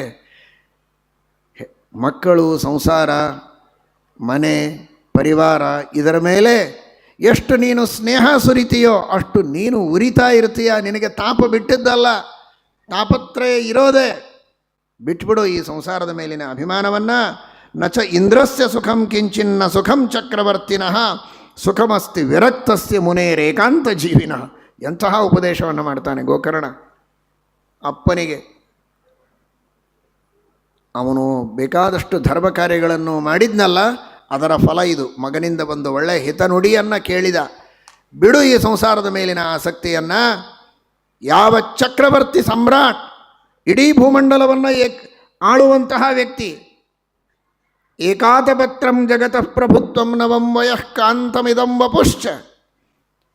ಏಕಛತ್ರಾಧಿಪತ್ಯ ಇರಬಹುದು, ತಾರುಣ್ಯ ಇರಬಹುದು, ಸೌಂದರ್ಯ ಇರಬಹುದು, ಸೌಭಾಗ್ಯ ಇರಬಹುದು, ಎಲ್ಲ ಸುಖ ಸುಪ್ಪತ್ತಿಗೆ ಇರಬಹುದು. ಅವನಿಗಿರುವ ಸುಖಕ್ಕಿಂತಲೂ ಒಬ್ಬ ವಿರಕ್ತನಿಗಿರುವ ಸುಖ ಹೆಚ್ಚು ಅಂತ ಹೇಳ್ತಾನೆ ಗೋಕರ್ಣ. ಶ್ರೀಮಟ್ಟೀಕಾಕೃತ್ಪಾದರು ಗೀತಾಭಾಷ್ಯ ಪ್ರಮೇಯ ದೀಪಿಕೆಯಲ್ಲಿ ಹೇಳುವಂತಹ ಮಾತಿಗೆ ಶ್ರೀಮದ್ ಭಾಗವತದ ಅರ್ಥಾತ್ ಪದ್ಮಪುರಾಣದ ಈ ವಚನ ಪ್ರಮಾಣವಾಗ್ತದೆ. ಈ ಮಾತನ್ನು ಶ್ರೀಮದ್ ಟೀಕಾಕೃತ್ಪಾದರು ಹೇಳ್ತಾರೆ. ಪ್ರಮೇಯ ದೀಪಿಕಾದಲ್ಲಿ ಭೋಗದಿಂದ ಆಗುವ ಸುಖಕ್ಕಿಂತಲೂ ತ್ಯಾಗದಿಂದ ಆಗುವ ಸುಖ ಹೆಚ್ಚು, ತ್ಯಾಗದಿಂದ ಆಗುವ ಸುಖದ 16ನೆಯ ಒಂದು ಅಂಶಕ್ಕೂ ಭೋಗದಿಂದ ಆಗುವ ಸುಖ ಸಮಾನ ಅಲ್ಲ ಅಂತ ಟೀಕಾಕೃತ್ಪಾದರು ಘೋಷಣೆ ಮಾಡ್ತಾರೆ. ಅದಕ್ಕಾಗೇನೆ ಶ್ರೀಮನ್ಮಾತಾ ಪಿತೃಮುಖಜನೆ ಬಾಂಧವೇ ವರ್ತಮಾನೆ ಅಂತ. ಎಲ್ಲ ಸೌಭಾಗ್ಯ ಇದ್ದಾಗಲೂ ಅದನ್ನು ಪರಿತ್ಯಾಗ ಮಾಡಿ ವಿರಕ್ತರಾಗಿ ಸನ್ಯಾಸವನ್ನು ತೆಗೆದುಕೊಂಡು ವೈರಾಗ್ಯದಿಂದ ಮೆರೆದವರು ಆ ವೈರಾಗ್ಯದಿಂದ ಇರುವ ಅನಿವಾರ್ಯತೆ ನನಗೆ ಬಂತು ಅಂತ ಭಾವಿಸಿದವರಲ್ಲ. ಎಲ್ಲ ಭೋಗಗಳಿಂದಾಗುವ ಸುಖಕ್ಕೆ ಧಿಕ್ಕಾರ ಇರಲಿ, ಅದಕ್ಕಿಂತಲೂ ಹೆಚ್ಚಿನ ಸುಖ ಈ ತ್ಯಾಗದಲ್ಲಿದೆ ಅಂತ ಅನುಭವಿಸಿದವರು ಶ್ರೀಮದ್ ಟೀಕಾಕೃತ್ಪಾದರು. ಆ ಮಾತನ್ನು ಹೇಳ್ತಾನೆ, ಸುಖಮಸ್ತಿ ವಿರಕ್ತಸ್ಯ ಮುನೇಹೇ ಏಕಾಂತ ಜೀವಿನಃ. ಆದ್ದರಿಂದ ಬಿಟ್ಬಿಡು ಈ ಸಂಸಾರದ ಮೇಲಿನ ಆಸಕ್ತಿಯನ್ನು ಅಂತ ಹೇಳಿದಾಗ ಅವನು ಒಂದೇ ಮಾತಿಗೆ ವಿರಕ್ತನಾಗಿ ಅರಣ್ಯಕ್ಕೆ ಹೋಗಿ ವಿಶೇಷವಾಗಿ ಶ್ರೀಮದ್ ಭಾಗವತದ ದಶಮಸ್ಕಂಧವನ್ನು ಪಠನ ಮಾಡಿ, ಪಾರಾಯಣ ಮಾಡಿ, ಅನುಸಂಧಾನ ಮಾಡಿ ಕೃಷ್ಣನ ಮಹಿಮೆಯನ್ನು ತಿಳಿದು ಉತ್ತಮವಾದ ಸದ್ಗತಿಯನ್ನು ಹೊಂದಿದ್ದಾನೆ. ಈ ಕಡೆಗೆ ವಿರಕ್ತನಾಗಿ ಗಂಡ ಮನೆಯಿಂದ ಹೊರಗೆ ಹೋದ ಮೇಲೆ ಹೆಂಡತಿ ತಾಯಿ ಮಾತ್ರ ಇದ್ದಾಳೆ. ಧುಂದುಕಾರಿ ತಾಯಿಯನ್ನು ಪೀಡಿಸ್ತಾ ಇದ್ದಾನೆ, ಹಣ ಕೊಡು ಹಣ ಕೊಡು ಅಂತ. ಕೊಡದೇ ಇದ್ದರೆ ಹೊಡಿತಾ ಇದ್ದಾನೆ. ಇವನ ಕಾಟ ತಾಳಲಾರದೆ ಅವಳು ಬಾವಿಯಲ್ಲಿ ಬಿದ್ದು ಪ್ರಾಣವನ್ನು ಬಿಟ್ಟಿದ್ದಾಳೆ. ಇನ್ನು ಯಾರಿಲ್ಲ, ಒಬ್ಬನೇ ಸ್ವತಂತ್ರನಾದ. ಹೇಗೆ ಬೇಕೋ ಹಾಗೆ ದುಷ್ಟವಾದ ರೀತಿಯಲ್ಲಿ ವರ್ತನೆಯನ್ನು ಮಾಡ್ತಾನೆ. ದುಷ್ಟರಾದ ಸ್ತ್ರೀಯರ ವೇಶ್ಯೆಯರ ಸಂಘವನ್ನು ಮಾಡಿ ಹಾಳಾಗುವಂತಹ ಸಂದರ್ಭ. ಬೇಕಾದಷ್ಟು ಹಣವನ್ನು ಅವರಿಗಾಗಿ ತಂದು ಕಳ್ಳತನ ಮಾಡಿ ಸುರಿತಾ ಇದ್ದಾನೆ. ಒಂದು ದಿವಸ ಅವರು ವಿಚಾರ ಮಾಡಿದರಂತೆ, ಇವನು ಕಳ್ಳತನ ಮಾಡಿ ತಂದು ಪೋಷಣೆ ಮಾಡ್ತಾನೆ, ರಾಜರು ಇವನನ್ನು ಹಿಡಿದು ಹೊಡೆದು ಹಣ ಎಲ್ಲ ಕಿತ್ತಿಕೊಂಡು ಹೋಗಿಬಿಟ್ರೆ ಆಮೇಲೆ ನಮಗೆ ಹಣ ಸಿಗೋದೇ ಇಲ್ಲ. ಹಾಗಾದರೆ ಇವನೇನು ಹಣ ಸಂಪಾದನೆ ಮಾಡಿಟ್ಟಿದ್ದಾನೆ ಅದೆಲ್ಲವನ್ನು ನಾವು ದೋಚಿಕೊಂಡು ಹೋಗಬೇಕು ಅಂದರೆ ಇವನನ್ನೇ ಸಂಹಾರ ಮಾಡಬೇಕು ಅಂತ ಅವನನ್ನು ಕಟ್ಟಿ ಹೊಡೆದು ಸಾಯದೇ ಇದ್ದಾಗ ಕೊನೆಗೆ, ಬೇಗ ಸಾಯೋದಿಲ್ಲ ದುಷ್ಟರು, ಅವನ ಬಾಯಿ ತುಂಬ ನಿಗಿ ಉರಿಯುವ ಕೆಂಡವನ್ನು ಸುರಿದಿದ್ದಾರೆ. ನೋಡಿ, ಮೊದಲು ತೋರುತ್ತಿದೆ ಮಧುರ ವಿಷಯ ಸುಖ, ಕಡೆಯಲ್ಲಿ ದುಃಖ ಅನೇಕ ನೋಡು. ದಾಸರು ಹೇಳುವಂತಹ ಮಾತು. ಹರಿಭಜನೆ ಮಾಡೋ ನಿರಂತರ. ಏನೋ ಭಾಳ ಸುಖಪಟ್ಟುಬಿಡ್ತೇನೆ ಅಂತ ಅಂದ್ಕೊಂಡಿದ್ದ ಪಾಪ. ಆದರೆ ಅವನಿಗೆ ಆದಂತಹ ಪರಿಸ್ಥಿತಿ ಮೊದಲು ದುಃಖ ಅಂತ ಅನಿಸಿದರೂ ಮುಂದೆ ಸುಖ ಇದೆ ಧರ್ಮ ಮಾರ್ಗದಲ್ಲಿ, ಆದರೆ ಅನ್ಯಾಯದ ಮಾರ್ಗದಲ್ಲಿ ಮೊದಲು ಸುಖ ಅಂತ ತೋರುತ್ತೆ. ಕೊನೆಗೆ ಎಂತಹ ವರ್ಧತ್ಯ ಧರ್ಮೇಣ ನರಹ ತಥೋ ಭದ್ರಾಣಿ ಪಶ್ಯತಿ ತತಃ ಸಪತ್ನಾಂಜಯತಿ ಸಮೂಲಂ ಹಿ ವಿನಶ್ಯತಿ ಅಂತ ಮಹಾಭಾರತ ಹೇಳುತ್ತದೆ. ಆರಂಭದಲ್ಲಿ ಅಧರ್ಮದಿಂದ ವೃದ್ಧಿ ತೋರ್ತದೆ, ಸತ್ತೋಗಿದ್ದಾನೆ, ಪ್ರೇತ ಆಗಿದ್ದಾನೆ, ಮಾಡಿದ ಪಾಪಕ್ಕೆ ಸರಿಯಾದ ಸಂಸ್ಕಾರಗಳಾಗದೇ ಇದ್ದದ್ದಕ್ಕೆ. ಗೋಕರ್ಣನಿಗೆ ಅವನು ಎಲ್ಲಿಯೋ ತೀರ್ಥಯಾತ್ರೆಯಲ್ಲಿ ಪುಣ್ಯ ಸಂಪಾದನೆಗೆ ಹೋಗಿದ್ದ. ಕರ್ಣೋಪಕರಣವಾಗಿ ಗೋಕರ್ಣನ ಕರ್ಣಕ್ಕೂ ಈ ವಿಷಯ ಬಂತು. ನಿನ್ನ ಅಣ್ಣನೋ ತಮ್ಮನೋ ಅವನು ಮೃತನಾಗಿದ್ದಾನೆ ಅಂತ. ಅಣ್ಣ ಪ್ರಾಯ ಅವನು ಮೃತನಾಗಿದ್ದಾನೆ ಅಂತ ಗೊತ್ತಾದ ತಕ್ಷಣ ಹೇಗೂ ತೀರ್ಥಗಳಲ್ಲಿ ಬಂದಿದ್ದೇನಲ್ಲ ಅಂತ ಅಲ್ಲಲ್ಲಿ ಪ್ರಧಾನವಾಗಿ ಗಯಾಶ್ರಾದ್ದವನ್ನು ಮಾಡಿದ್ದಾನೆ. ಇನ್ನಿತರ ತೀರ್ಥಗಳಲ್ಲಿಯೂ ಅವನ ಹೆಸರಿನಲ್ಲಿ ಪಿಂಡ ಪ್ರದಾನಾದಿಗಳನ್ನು ಮಾಡಿ ದುಂದುಕಾರಿಗೆ ಸದ್ಗತಿಯಾಗಲಿ ಅಂತ ಬೇಡಿಕೊಂಡಿದ್ದಾನೆ. ಅಷ್ಟೆಲ್ಲ ಮಾಡಿ ತನ್ನ ಊರಿಗೆ ತಾನು ಬಂದರೆ ಮನೆಯಲ್ಲಿ ರಾತ್ರಿ ಮಲಗಿದಾಗ ಇದ್ದಕ್ಕಿದ್ದ ಹಾಗೆ ವಿಚಿತ್ರವಾದ ಘಟನೆ. ಮೇಕೆ, ಆನೆ, ಕುದುರೆ, ದೇವತೆ ಇದ್ದ ಹಾಗೆ, ಒಬ್ಬ ಮನುಷ್ಯನಿದ್ದ ಹಾಗೆ ಏನೇನೋ ಕಾಣಿಸ್ತಾ ಇದೆ. ಅವನೇನು ಹೆದರಲಿಲ್ಲ. ಅವನು ಒಳ್ಳೆ ತತ್ವಜ್ಞಾನಿ, ಅನುಷ್ಠಾನದಲ್ಲಿ ತತ್ಪರನಾದವನು, ಮಂತ್ರಸಿದ್ಧಿ ಇದ್ದವನು, ಯಾವ ಭೂತಪ್ರೇತಾದಿಗಳಿಗೆ ಹೆದರುವವನಲ್ಲ ಅವನು. ಸ್ಥಾನೇ ಹೃಷಿಕೇಶ ತವ ಪ್ರಕೀರ್ತ್ಯ ಜಗತ್ಪ್ರಹೃಷ್ಯತ್ಯನುರಜ್ಯತೆ ಚ ರಕ್ಷಾಂಸಿ ಭೀತಾನಿ ದಿಶೋದ್ರವಂತಿ ಸರ್ವೇ ನಮಸ್ಯಂತಿ ಚ ಸಿದ್ಧ ಸಂಘಾಃ. ಎಲ್ಲ ಭೂತಪ್ರೇತಗಳು ಓಡಿ ಹೋಗ್ತವೆ. ಮನ್ನಾಮಸ್ಮರಣಾದೇತೆ ವಿದ್ರವಂತಿ ದಿಶೋ ದಶ. ಆ ವಿಶ್ವಾಸ ಇದ್ದವನು, ಅವನು ಹೆದರಲಿಲ್ಲ. ಯಾರು ನೀನು ಅಂತ ಕೇಳಿದ ಧೈರ್ಯದಿಂದ. ಇಲ್ಲಾಂದರೆ ಆ ಥರ ಎಲ್ಲ ನೋಡಿದರೆ ಇವರೇ ಪ್ರೇತ ಆಗಿಬಿಡ್ತಾರೆ ನೋಡಿದವರೇ. ಇವನೇನೂ ಹೆದರಲಿಲ್ಲ, ಧೈರ್ಯದಿಂದ ಕೇಳಿದ. ಅವನಿಗೆ ಮಾತಾಡಲಿಕ್ಕೆ ಬರಲಿಲ್ಲ, ಕೈ ಸನ್ನೆ ಮಾಡಿ ತೋರಿಸಿದ, ನನಗೆ ಮಾತಾಡಲಿಕ್ಕೆ ಆಗ್ತಾ ಇಲ್ಲ ಅಂತ. ತಾನು ತಂದ ತೀರ್ಥಯಾತ್ರೆಯಲ್ಲಿ ಪವಿತ್ರವಾದ ಗಂಗಾದಿ ಜಲ ಇತ್ತಲ್ಲ, ಅದನ್ನು ಪ್ರೋಕ್ಷಣೆ ಮಾಡಿದ, ಮಂತ್ರದಿಂದ ಅಭಿಮಂತ್ರಣ ಮಾಡಿ ಅವನಿಗೆ ಮಾತು ಬಂದಿದೆ, ಮಾತಾಡ್ತಾ ಇದ್ದಾನೆ. ನಾನು ನಿಮ್ಮ ಅಣ್ಣ ದುಂದುಕಾರಿ ಪಾಪಿಯಾಗಿದ್ದೇನೆ, ಅಲ್ಲೋ ನಿನ್ನ ಹೆಸರಲ್ಲಿ ಶ್ರಾದ್ದ ಮಾಡಿದರೂ ನಿನಗೆ ಪ್ರೇತತ್ವದಿಂದ ಮುಕ್ತಿ ಆಗಲಿಲ್ಲ ಅಂದರೆ, ಒಂದಲ್ಲ 100 ಸಲ ನೀನು ಯಾತ್ರೆ ಮಾಡಿ ಶ್ರಾದ್ದ ಮಾಡಿದರೂ ಮುಕ್ತಿಯಾಗದಷ್ಟು ಪಾಪಗಳನ್ನು ನಾನು ಮಾಡಿದ್ದೇನೆ. ನೀನು ಮಾಡಿದ್ದು ತಪ್ಪು ಮಾಡಿಲ್ಲ, ಚೆನ್ನಾಗಿ ಮಾಡಿದ್ದೀಯ. ನೀನು ಎಷ್ಟು ಮಾಡಿದರೂ ತೀರದೇ ಇರುವಷ್ಟು ಪಾಪ ನಾನು ಮಾಡಿದ್ದೇನೆ ಅಂತ ತನ್ನ ದೋಷವನ್ನು ಹೇಳಿಕೊಂಡಿದ್ದಾನೆ. ನೋಡಿ, ಅಂತಹ ಪ್ರೇತನಾಗಿದ್ದರೂ ಒಂದು ಹೇಳಿದ, ಏನು ಇದರಿಂದೆಲ್ಲ ಮುಕ್ತಿ ಆಗೋದಿಲ್ಲ, ಶ್ರಾದ್ದ ಆಗಿದ್ದ ಎಲ್ಲ ವೇಸ್ಟು ಅಂತ. ಆ ಪ್ರೇತನೂ ಅನ್ನಲಿಲ್ಲ. ಅಂದರೆ ಇವತ್ತು ಕೆಲವರು ಅಂತಾರೆ, ಈ ಶ್ರಾದ್ದಾದಿಗಳನ್ನು ಮಾಡಿದರೆ ಏನು ಪ್ರಯೋಜನ, ಅದೆಲ್ಲ ವ್ಯರ್ಥ, ಎಲ್ಲ ಇರುತ್ತೆ, ಇಲ್ಲೇ ಪಿಂಡ ಇರ್ತದೆ, ಇಲ್ಲೇ ಎಳ್ಳು ಇರ್ತದೆ, ಅವರೆಲ್ಲೋ ಹುಟ್ಟಿರ್ತಾರೆ ತಂದೆ ತಾಯಿಗಳು, ಅವ್ರಿಗೆ ಹೇಗೆ ಮುಟ್ತದೆ ಅಂತ. ಈ ಎಳ್ಳು ಇದೇ ನೀರು, ಇದೇ ಪಿಂಡ, ಇದೇ ಅನ್ನ ಅವರಿಗೆ ಮುಟ್ಟೋದಿಲ್ಲ. ಇವನು ಇಲ್ಲಿ ಶ್ರದ್ಧೆಯಿಂದ ಕೊಟ್ಟದ್ದನ್ನು ನೋಡಿ ಸಂತುಷ್ಟರಾಗಿ ಪಿತೃದೇವತೆಗಳು, ಈಗೇನೋ 33 ಜನ ಇದ್ದಾರೆ ವಸರುದ್ರ ಆದಿತ್ಯರು, ಅವರಲ್ಲಿರುವಂತಹ ಆ ಅನಿರುದ್ಧ ಪ್ರದ್ಯುಮ್ನ ಸಂಕರ್ಷಣ ರೂಪಿಯಾಗಿರುವಂತಹ ಭಗವಂತ ಅವನು ಅವರಿಗೆ ಆ ಯೋನಿಯಲ್ಲಿ ಯಾವ ಆಹಾರ ಯಾವಾಗ ಹೇಗೆ ಬೇಕೋ ಹಾಗೆ ಅವರಿಗೆ ಮುಟ್ಟಿಸ್ತಾನೆ ಪರಮಾತ್ಮ. ಇದು ಶ್ರಾದ್ದದ ವ್ಯವಸ್ಥೆ. ನೀವು ಕೊಟ್ಟ ಹಣವೇ ಮನಿ ಆರ್ಡರ್ ಮಾಡಿದರೆ ಅವರಿಗೆ ಮುಟ್ಟೋದಿಲ್ಲ. ಹಣ ಕೊಟ್ಟಿದ್ದೀರಿ ಅಂತ ಗೊತ್ತಾದರೆ ಅವರಿಗೆ ಬೇರೆ ನೋಟು ಮುಟ್ಟಿರುತ್ತೆ. ಹಾಗೆ ಶ್ರದ್ಧೆಯಿಂದ ಪಿತೃಗಳಿಗೆ ಸಮರ್ಪಣೆ ಮಾಡಿದರೆ ದೇವರು ಬೇರೆ ರೂಪದಲ್ಲಿ ಅವರಿಗೆ ಮುಟ್ಟಿಸ್ತಾನೆ. ಈ ವಿಚಾರ ಪ್ರೇತಕ್ಕೂ ಗೊತ್ತಿದೆ. ಇದನ್ನು ನಂಬದೇ ಇದ್ದರೆ ಅವರು ಪ್ರೇತಕ್ಕಿಂತ ಹೀಗೆ ಅನ್ನುವ ಪ್ರಸಂಗ ಬರುತ್ತೆ. ಆದ್ದರಿಂದ ಅಶ್ರದ್ಧೆಯಿಂದ ಮಾತನಾಡಬಾರದು. ಅಷ್ಟು ಶ್ರದ್ಧೆಯಿಂದ ಅವನು ಹೇಳಿದ, ನೀನು ಮಾಡಿದ್ದು ಸರಿ ಇದೆ, ನನ್ನ ಪಾಪ ಬಹಳ ಇದೆ, ಏನು ಮಾಡಬೇಕದಕ್ಕೆ ಅಂತ. ಸರಿ, ಹಾಗಾದರೆ ಕೇಳಿದ ಅನೇಕ ಜನರಿಗೆ ಎಲ್ಲರೂ ಹೇಳಿದರು, ಇದಕ್ಕೆ ಉತ್ತರ ಕೊಡಬೇಕು ಅಂದರೆ ಸೂರ್ಯ ಒಬ್ಬನೇ ಉತ್ತರ ಕೊಡಬೇಕು ಅಂತ. ನೋಡಿ, ಸೂರ್ಯ ಕೇವಲ ಬಾಹ್ಯವಾದ ಬೆಳಕನ್ನು ಕೊಡುವವನು ಮಾತ್ರ ಅಲ್ಲ,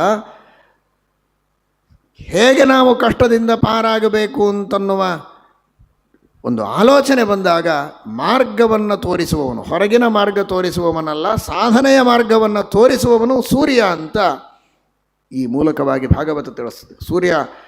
ಇವನು ಸೂರ್ಯಗೆ ಕೇಳೋದು ಅಂದರೆ ಸೂರ್ಯನ ಸ್ತಂಭನ ಮಾಡ್ತಾನೆ, ನಿಲ್ಲು ಅಂತಾನೆ. ಇವನ ತಪಸ್ಸು, ಇವನ ಸಾಧನೆ ಅದನ್ನು ನೋಡಿ ಪ್ರೀತನಾಗಿ ಪ್ರಸನ್ನನಾದ ಸೂರ್ಯ ನಿಂತು ಇವನಿಗೆ ಉತ್ತರ ಕೊಡ್ತಾನೆ. ನೀನು ಶ್ರೀಮದ್ ಭಾಗವತದ ಸಪ್ತಾಹವನ್ನು ಮಾಡಪ್ಪ ಅಂದರೆ ಅರ್ಥ ಮಾಡಿಕೊಳ್ಳಿ, 100 ಬಾರಿ ಗಯಾಶ್ರಾದ್ದ, 100 ಬಾರಿ ಎಲ್ಲ ತೀರ್ಥಕ್ಷೇತ್ರಗಳ ಯಾತ್ರೆ ಎಲ್ಲವನ್ನ ಮಾಡಿ ಪುಣ್ಯ ಸಂಪಾದನೆ ಮಾಡುವುದು ಒಂದು ಕಡೆಗೆ, 1 ಬಾರಿ ಶ್ರೀಮದ್ ಭಾಗವತದ ಸಪ್ತಾಹವನ್ನು ಭಕ್ತಿಯಿಂದ ಶ್ರವಣ ಮಾಡುವುದು ಒಂದು ಕಡೆಗೆ. ಅಷ್ಟು ಭಾಗವತದ ಮಹಿಮೆ ಇದೆ. ನೀನು ಭಾಗವತದ ಸಪ್ತಾಹವನ್ನು ಶ್ರವಣ ಮಾಡಿಸು ಆ ಧುಂಧುಕಾರಿಗೆ, ಅದರಿಂದ ಅವನ ಉದ್ಧಾರ ಆಗ್ತದೆ ಅಂತ ಹೇಳಿದ್ದಾನೆ. ಭಾಗವತದ ಸಪ್ತಾಹವನ್ನು ಪ್ರವಚನ ಮಾಡಿಸಬೇಕು ಅಂತ ಸಂಕಲ್ಪ ಮಾಡಿ ಎಲ್ಲರಿಗೆ ತಿಳಿಸಿದ್ದಾನೆ. ಎಲ್ಲ ಸಜ್ಜನರು, ಗ್ರಾಮದಲ್ಲಿದ್ದವರು, ಸುತ್ತಲಿನವರು ಎಲ್ಲರೂ ಬಂದಿದ್ದಾರೆ. ಭಾಗವತದ ಪ್ರವಚನವನ್ನು ಗೋಕರ್ಣ ಅಷ್ಟು ಭಕ್ತಿ ಶ್ರದ್ಧೆಗಳಿಂದ ಅವನು ಮಾಡಬೇಕು. ಧುಂದುಕಾರಿ ಎಷ್ಟೇ ದುಷ್ಟನಾಗಿದ್ದರೂ ಕೂಡ ಸಜ್ಜನರ ಒಂದು ಸಹವಾಸ, ಜನ್ಮಾಂತರದಲ್ಲಿ ಮಾಡಿದ ಪುಣ್ಯಕರ್ಮಗಳೂ ಇರುತ್ತೆ, ಪಾಪಗಳನ್ನು ಅಷ್ಟೇ ಮಾಡಿರೋದಿಲ್ಲ. ಪಾಪದ ಫಲವನ್ನು ಅನುಭವಿಸಿ ಆದ ಮೇಲೆ ಆ ಪುಣ್ಯಕರ್ಮ ಒದಗಿ ಬಂದಿದೆ, ಅದರ ಫಲವನ್ನು ಅನುಭವಿಸುವ ಕಾಲ ಹತ್ತಿರ ಬಂದಿದೆ. ಭಕ್ತಿಯಿಂದ ಕೇಳಿದ್ದಾನೆ, ಶ್ರದ್ಧೆಯಿಂದ ಕೇಳಿದರೆ ಅವನಿಗೆ ನಿಲ್ಲೋದಕ್ಕಾಗ್ತಿರಲಿಲ್ಲ. ಯಾಕೆಂದರೆ ಗಾಳಿಯ ಶರೀರ ಅದು, ವಾಯವ್ಯ ಶರೀರ. ಹಾಗಾಗಿ ಒಂದು ಕಡೆಗೆ ಸ್ಥಿರವಾಗಿ ಕುಳಿತು ಪ್ರವಚನ ಕೇಳೋದು ಹೇಗೆ? ಅದಕ್ಕೆ ಒಂದು ಬಿದಿರಿನಲ್ಲಿ ಸೇರಿಕೊಂಡಿದ್ದಾನೆ. 7 ಪರ್ವಗಳಿಂದ ಕೂಡಿದ ಬಿದಿರು, ಆ ಬಿದಿರು ಕಟ್ಟಿಗೆಯಲ್ಲಿ ಪ್ರವೇಶ ಮಾಡಿ, ಆ ವಂಶ ಅಂತಾರೆ ಸಂಸ್ಕೃತದಲ್ಲಿ. ಭಾಗವತ ಹೇಳ್ತದೆ, ವಾತರೂಪಿ ಸ್ಥಿತಿಂ ಕರ್ತುಂ ಅಶಕ್ತಃ ವಂಶಮಾವಿಶತ್ ಅಂತ. ಆ ಬಿದಿರು ಕಟ್ಟಿಗೆಯಲ್ಲಿ ಅವನು ಸೇರಿದ.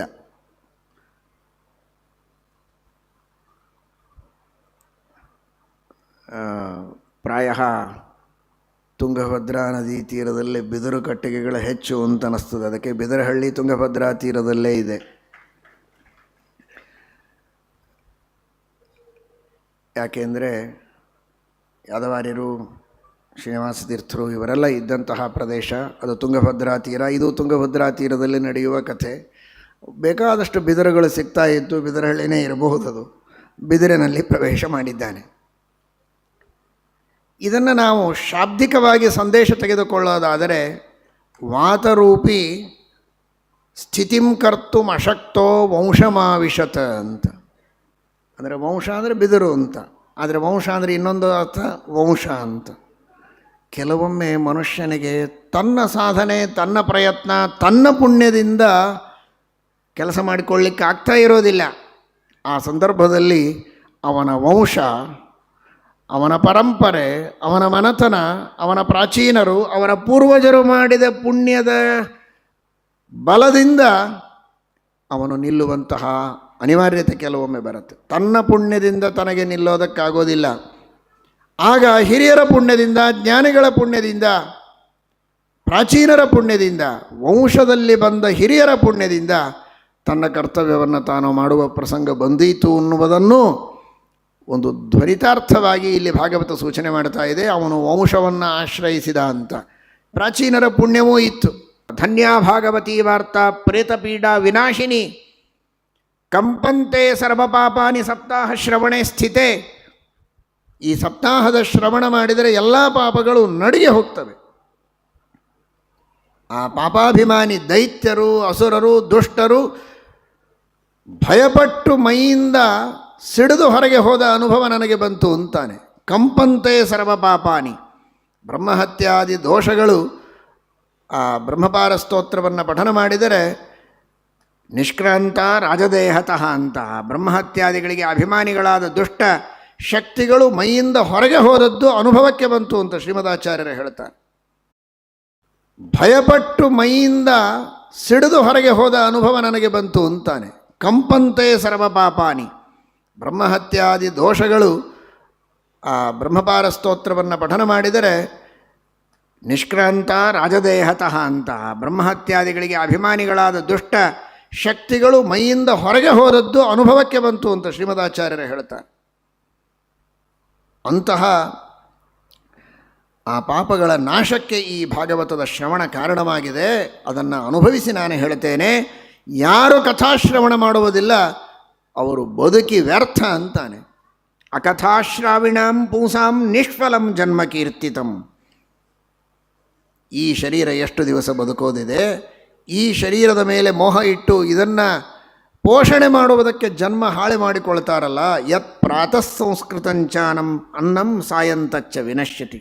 ಬೆಳಗ್ಗೆ ಮಾಡಿದ ರುಚಿಯಾದ ಅತ್ಯಂತ ಆಕರ್ಷಕವಾದ ಬಾಯಿಯಲ್ಲಿ ನೀರು ತರಿಸುವ ಅನ್ನ, ನಾನಾ ವಿಧವಾದ ಭಕ್ಷ್ಯಭೋಜ್ಯಗಳು, ಆದರೆ ರಾತ್ರಿ ಆದರೆ ಅದೇ ಹಳಿಸಿ ಹೋಗ್ತದೆ, ಕೆಟ್ಟು ಹೋಗ್ತದೆ. ಇಂತಹ ನಶ್ವರವಾದ ಅನ್ನದಿಂದ ತಯಾರಾದ ಈ ಶರೀರ ಇದು ಹೇಗೆ ಶಾಶ್ವತ ಆಗಲಿಕ್ಕೆ ಸಾಧ್ಯ? ಈ ಶರೀರ ಶಾಶ್ವತ ಅಂತ ತಿಳಿದು ಇದರ ಮೇಲೆ ಅಭಿಮಾನ ಇಡ್ತೀರಲ್ಲ, ಈ ಶರೀರದ ಮೇಲೆ ಅಭಿಮಾನ ಇಡುವುದು ಬೇಡ. ಇದು ಸ್ಥಿರ ಅಲ್ಲ, ಮುಂದೆ ಬಾಹೋದಲ್ಲ, ಇದು ಸ್ಥಿರವಲ್ಲ ಅನ್ನುವಂತಹ ಎಚ್ಚರಿಕೆ ಇರಬೇಕು. ಆತ್ಮ ಶಾಶ್ವತ, ಪರಮಾತ್ಮ ಶಾಶ್ವತ, ಆತ್ಮ ಪರಮಾತ್ಮರ ಸಂಬಂಧ ಶಾಶ್ವತ. ಅವನು ಸ್ವಾಮಿ, ನಾವು ದಾಸರು ಅನ್ನುವುದು ಶಾಶ್ವತ. ಅಂತಹ ಪರಮಾತ್ಮನನ್ನು ಚೆನ್ನಾಗಿ ತಿಳಿದರೆ ಅನಂತ ಕಾಲದವರೆಗೆ ಸುಖವನ್ನು ಅನುಭವಿಸುವ ಮೋಕ್ಷವನ್ನು ಕೊಟ್ಟು ಪರಮಾತ್ಮ ಅನುಗ್ರಹ ಮಾಡುತ್ತಾನೆ.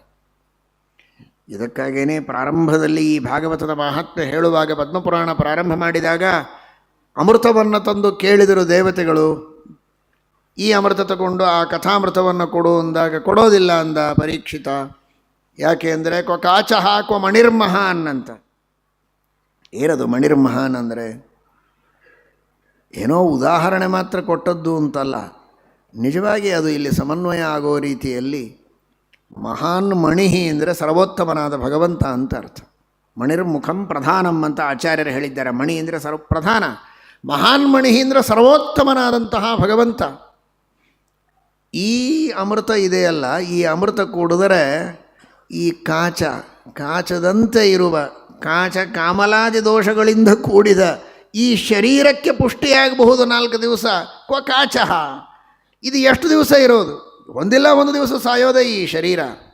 ಆದರೆ ಈ ಭಾಗವತವನ್ನು ಕೇಳಿದರೆ, ಈ ಅಮೃತ ಕುಡಿದರೆ ನಮಗೆ ಸಿಗೋದು ಮಣಿರ್ಮಹಾನ್, ಸರ್ವೋತ್ತಮನಾದ ಭಗವಂತ ಸಿಗ್ತಾನೆ. ಸಿಕ್ಕರೆ ನಿನಗೇನು ಲಾಭ? ಅವನು ದೊಡ್ಡವ, ನಿನಗಾಗೋ ಲಾಭ ಏನು? ಮಣಿರ್ಮಹಾನ್. ಅವನು ಎಂಥ ಮಣಿ ಅಂದರೆ ಅಂಥ ಇಂಥ ಮಣಿಯಲ್ಲ, ಭಾರೀ ಮಣಿ. ಭಾರೀ ಮಣಿ ಅಂದರೆ ಯಾವುದು? ಸ್ಪರ್ಶಮಣಿ. ಆ ಸ್ಪರ್ಶಮಣಿಯ ಕೆಲಸ ಏನು ಅಂದರೆ ತಾನು ತನ್ನ ಹತ್ತಿರ ಯಾವುದು ಬರುತ್ತೆ ಅದನ್ನು ಬಂಗಾರ ಮಾಡುತ್ತದೆ. ಹಾಗೆ ಆ ಪರಮಾತ್ಮನ ಹತ್ತಿರ ನಾವು ಹೋದರೆ, ಅವನ ಸಾನ್ನಿಧ್ಯಕ್ಕೆ ಹೋದರೆ, ಮೋಕ್ಷಕ್ಕೆ ಹೋದರೆ ನಮಗೂ ಅವನು ಹೇಗೆ ಆನಂದ ಸ್ವರೂಪಿಯೋ ನಮ್ಮನ್ನು ಆನಂದ ಸ್ವರೂಪಿಗಳನ್ನಾಗಿ ಮಾಡ್ತಾನೆ. ಮಣಿರ್ಮಹಾನ್, ಅವನು ಸ್ಪರ್ಶಮಣಿ. ಅಂತಹ ಪರಮಾತ್ಮನನ್ನು, ನಮಗೆ ಮೋಕ್ಷಾನಂದ ಕೊಡುವ ಪರಮಾತ್ಮನನ್ನು ತಿಳಿಸಿಕೊಡುವ ಭಾಗವತವನ್ನು ಬಿಟ್ಟು ಈ ಅಮೃತ ನನಗೆ ಬೇಡ ಅಂತ, ಅಂತಹ ಭಾಗವತವನ್ನು ಕೇಳೋದು ಬಿಟ್ಟು ಬೇರೆ ಇನ್ಯಾವ ಕೆಲಸವನ್ನು ಮಾಡಬೇಡಿ ಅಂತ ಆ ಪ್ರೇತ ಮುಕ್ತಿಯನ್ನು ಪಡೆದು ನೋಡಿ. ಇನ್ನೇನು ಹೇಳಬೇಕು? ಆ ಗೋಕರ್ಣನು ಒಂದರ್ಥದಲ್ಲಿ ದೇವರ ಅನುಗ್ರಹದಿಂದ ಸ್ಪರ್ಶಮಣಿಯಾಗಿದ್ದಾನೆ. ಅಂತಹ ಪರಮದುಷ್ಟನಾದ ದುಂದುಕಾರಿ ಪ್ರೇತನಾದವನು ಅವನನ್ನು ಪಾಪಗಳಿಂದ ಮುಕ್ತನನ್ನಾಗಿ ಮಾಡಿ ಉದ್ಧಾರ ಮಾಡಿದ್ದಾನೆ. ಆ ಭಾಗವತದ ಪ್ರವಚನದಿಂದ ವಿಮಾನ ಬಂದಿದೆ, ವೈಕುಂಠಕ್ಕೆ ಹೋಗಿದ್ದಾನೆ ದುಂದುಕಾರಿ. ಗೋಕರ್ಣ ಕೇಳಿದ ವಿಷ್ಣುದೂತರಿಗೆ, ಅವನೊಬ್ಬನನ್ನೇ ಕರ್ಕೊಂಡು ಹೋಗ್ತಾ ಇದ್ದೀರಲ್ಲ, ನನ್ನನ್ನೇ ಕರ್ಕೊಂಡು ಹೋಗಲಿಲ್ಲ ಅಂತ ಕೇಳಲಿಲ್ಲ. ಅವನು ಪ್ರವಚನ ಕೇಳುವುದಕ್ಕೆ ಇಷ್ಟು ಜನ ಕುಳಿತಿದ್ದಾರಲ್ಲ, ಅವನು ಒಬ್ಬನನ್ನೇ ಕರ್ಕೊಂಡು ಹೋದ್ರಿ. ಇವರೆಲ್ಲ ಪ್ರತ್ಯಕ್ಷ ಕುಳಿತವರು, ಅವನು ಆ ಬಿದಿರಿನೊಳಗೆ ಕುಳಿತಿದ್ದ, ಅವನನ್ನು ಕರೆದುಕೊಂಡು ಹೋದ್ರಿ, ಇವರ್ಯಾರನ್ನು ಕರೆದುಕೊಂಡು ಹೋಗಲಿಲ್ಲ ಅಂತ. ಅದಕ್ಕೆ ಅವರು ಹೇಳಿದರು, ಹೇಗೆ ಕೇಳಿದರು ಅನ್ನೋದು ಮುಖ್ಯ. ಪ್ರವಚನ ಕೇಳಿದ್ದೆಲ್ಲರೂ ಕೇಳಿರಬಹುದು, ಅವನೆಷ್ಟು ಶ್ರದ್ಧೆಯಿಂದ ಕೇಳಿದ, ಎಷ್ಟು ವಿಶ್ವಾಸದಿಂದ ಕೇಳಿದ, ಅಷ್ಟು ಭಕ್ತಿ ಅಷ್ಟು ವಿಶ್ವಾಸ ಎಲ್ಲರಲ್ಲಿದ್ದರೆ ನಾವು ಎಲ್ಲರನ್ನೂ ಕರ್ಕೊಂಡು ಹೋಗ್ತೇವೆ. ನಮಗೇನು ವಿಮಾನಗಳಿಗೆ ಕೊರತೆ ಇಲ್ಲ, ಬೇಕಾದಷ್ಟು ವಿಮಾನಗಳು. ಆದರೆ ಭಕ್ತಿಯಿಂದ ಶ್ರವಣ ಮಾಡುವವರು ಬೇಕು. ಎಷ್ಟು ಸುಂದರವಾದ ಉಪದೇಶವನ್ನು ಹರಿದಾಸರು ವಿಷ್ಣುದೂತರು ಹೇಳ್ತಾರೆ ಅಂದರೆ, ಇವರೆಲ್ಲ ಬರೇ ಕೇಳಿದ್ದಾರೆ, ಮರೆತಿದ್ದಾರೆ. ಅವನು ಪ್ರವಚನ ಮುಗಿದ ಮೇಲೂ ಅದನ್ನೇ ಚಿಂತನೆ ಮಾಡ್ತಾ ಇದ್ದ, ಯುಕ್ತಿಗಳಿಂದ ಅದನ್ನು ದೃಢಪಡಿಸಿಕೊಳ್ತಾ ಇದ್ದ. ನೀ ಹೇಳಿದ ವಿಷಯವನ್ನು ಮನನಾದಿ ತಥಾತೇನ ಸ್ಥಿರಚಿತ್ತೇ ಕೃತಂ ಭೃಶಂ ಮನನ ಮಾಡಿದ್ದಾನೆ, ಯುಕ್ತನುಸಂಧಾನ ಮಾಡಿದ್ದಾನೆ. ಅವನು ಯುಕ್ತನುಸಂಧಾನ ಯಾಕೆ ಬೇಕು? ಕೇಳಿದರೆ ಸಾಕಲ್ವಾ. ಅದೃಢಂಚ ಹತಂ ಜ್ಞಾನಂ, ಜ್ಞಾನ ಇದು ಅದೃಢ ಆದರೆ, ಏನೋ ಹೇಳ್ತಾರಪ್ಪ ಪುರಾಣ, ಎಷ್ಟು ಸತ್ಯವೋ ಯಾರಿಗೆ ಗೊತ್ತು ಅಂದುಬಿಟ್ರೆ ಕೇಳಿದ್ದೆಲ್ಲ ವೇಸ್ಟು. ದೃಢ ಆಗಬೇಕು. ದೃಢ ಆಗೋದು ಯಾವಾಗ? ಹೇಳಿದ ವಿಷಯ ಇದು ಸತ್ಯ ಅಂತ ಯುಕ್ತಿಯ ಹೊರಗಲ್ಲಿಗೆ ಹಚ್ಚಿ ಅದನ್ನು ದೃಢಪಡಿಸಿಕೊಳ್ಳಬೇಕು, ಮೀಮಾಂಸೆಯನ್ನು ಮಾಡಬೇಕು. ಅದೇ ಬ್ರಹ್ಮಮೀಮಾಂಸಾ ಶಾಸ್ತ್ರ, ಬ್ರಹ್ಮಸೂತ್ರಗಳಿಂದ ವೇದವ್ಯಾಸದೇವರು ಮಾಡಿಕೊಟ್ಟದ್ದು. ಅದನ್ನೇ ಅನುವ್ಯಾಖ್ಯಾನ ಸುಧಾದಿ ಗ್ರಂಥಗಳಲ್ಲಿ, ಚಂದ್ರಿಕಾದಿ ಗ್ರಂಥಗಳಲ್ಲಿ ಮಾಡೋದು ಅದೇ ಕಾರ್ಯವನ್ನು, ಮನನ. ಅದು ಆ ರೀತಿ ಮನನ ಮಾಡಿ ಅದನ್ನು ದೃಢಪಡಿಸಿಕೊಂಡ ಅಂತ ಹೇಳ್ತದೆ ಶ್ರೀಮದ್ ಭಾಗವತ ಪದ್ಮಪುರಾಣ. ಸಂದಿಗ್ಧೋ ಹಿ ಹತೋ ಮಂತ್ರ, ಮಂತ್ರ ಜಪ ಮಾಡೋದು ಫಲ ಸಿಗತ್ತೋ ಬಿಡತ್ತೋ ಅಂತ ಸಂದೇಹ ಪಟ್ಟರೆ ಹೋಯ್ತು, ಸಿಗೋದಿಲ್ಲ. ವ್ಯಗ್ರಚಿತ್ತೋ ಹತೋ ಜಪ, ಏಕಾಗ್ರ ಮನಸ್ಸಿಲ್ಲ ಅಂದರೆ ಜಪ ಹಾಳಾಯಿತು. ಅಪಾತ್ರರಿಗೆ ದಾನ ಮಾಡಿದರೆ ಶ್ರಾದ್ದ ಹಾಳಾಯಿತು. ವಿಷ್ಣು ಭಕ್ತಿ ಇಲ್ಲ, ವಿಷ್ಣು ಸೇವೆ ಇಲ್ಲ, ವಿಷ್ಣು ಭಕ್ತರ ಸಹವಾಸ ಇಲ್ಲ ಅಂದರೆ ಆ ಪ್ರದೇಶ ಹಾಳಾಯಿತು. ಆದ್ದರಿಂದ ಗುರುವಾಕ್ಯದಲ್ಲಿ ವಿಶ್ವಾಸ ಇಲ್ಲ ಅಂದರೆ ಪ್ರಯೋಜನ. ಎಲ್ಲವೂ ಇತ್ತು ಇವನಲ್ಲಿ, ಅವನನ್ನು ಕರೆದುಕೊಂಡು ಹೋಗಿದ್ದೇವೆ. ಒಬ್ಬೊಬ್ಬರಲ್ಲಿ ಒಂದೊಂದರ ಲೋಪ ಇದೆ, ಅದಕ್ಕಾಗಿ ಇವರನ್ನು ಕರ್ಕೊಂಡು ಹೋಗಿಲ್ಲ. ನೀನು ಇನ್ನೊಮ್ಮೆ ಪ್ರವಚನ ಮಾಡು ಅಂದಿದ್ದಾರೆ.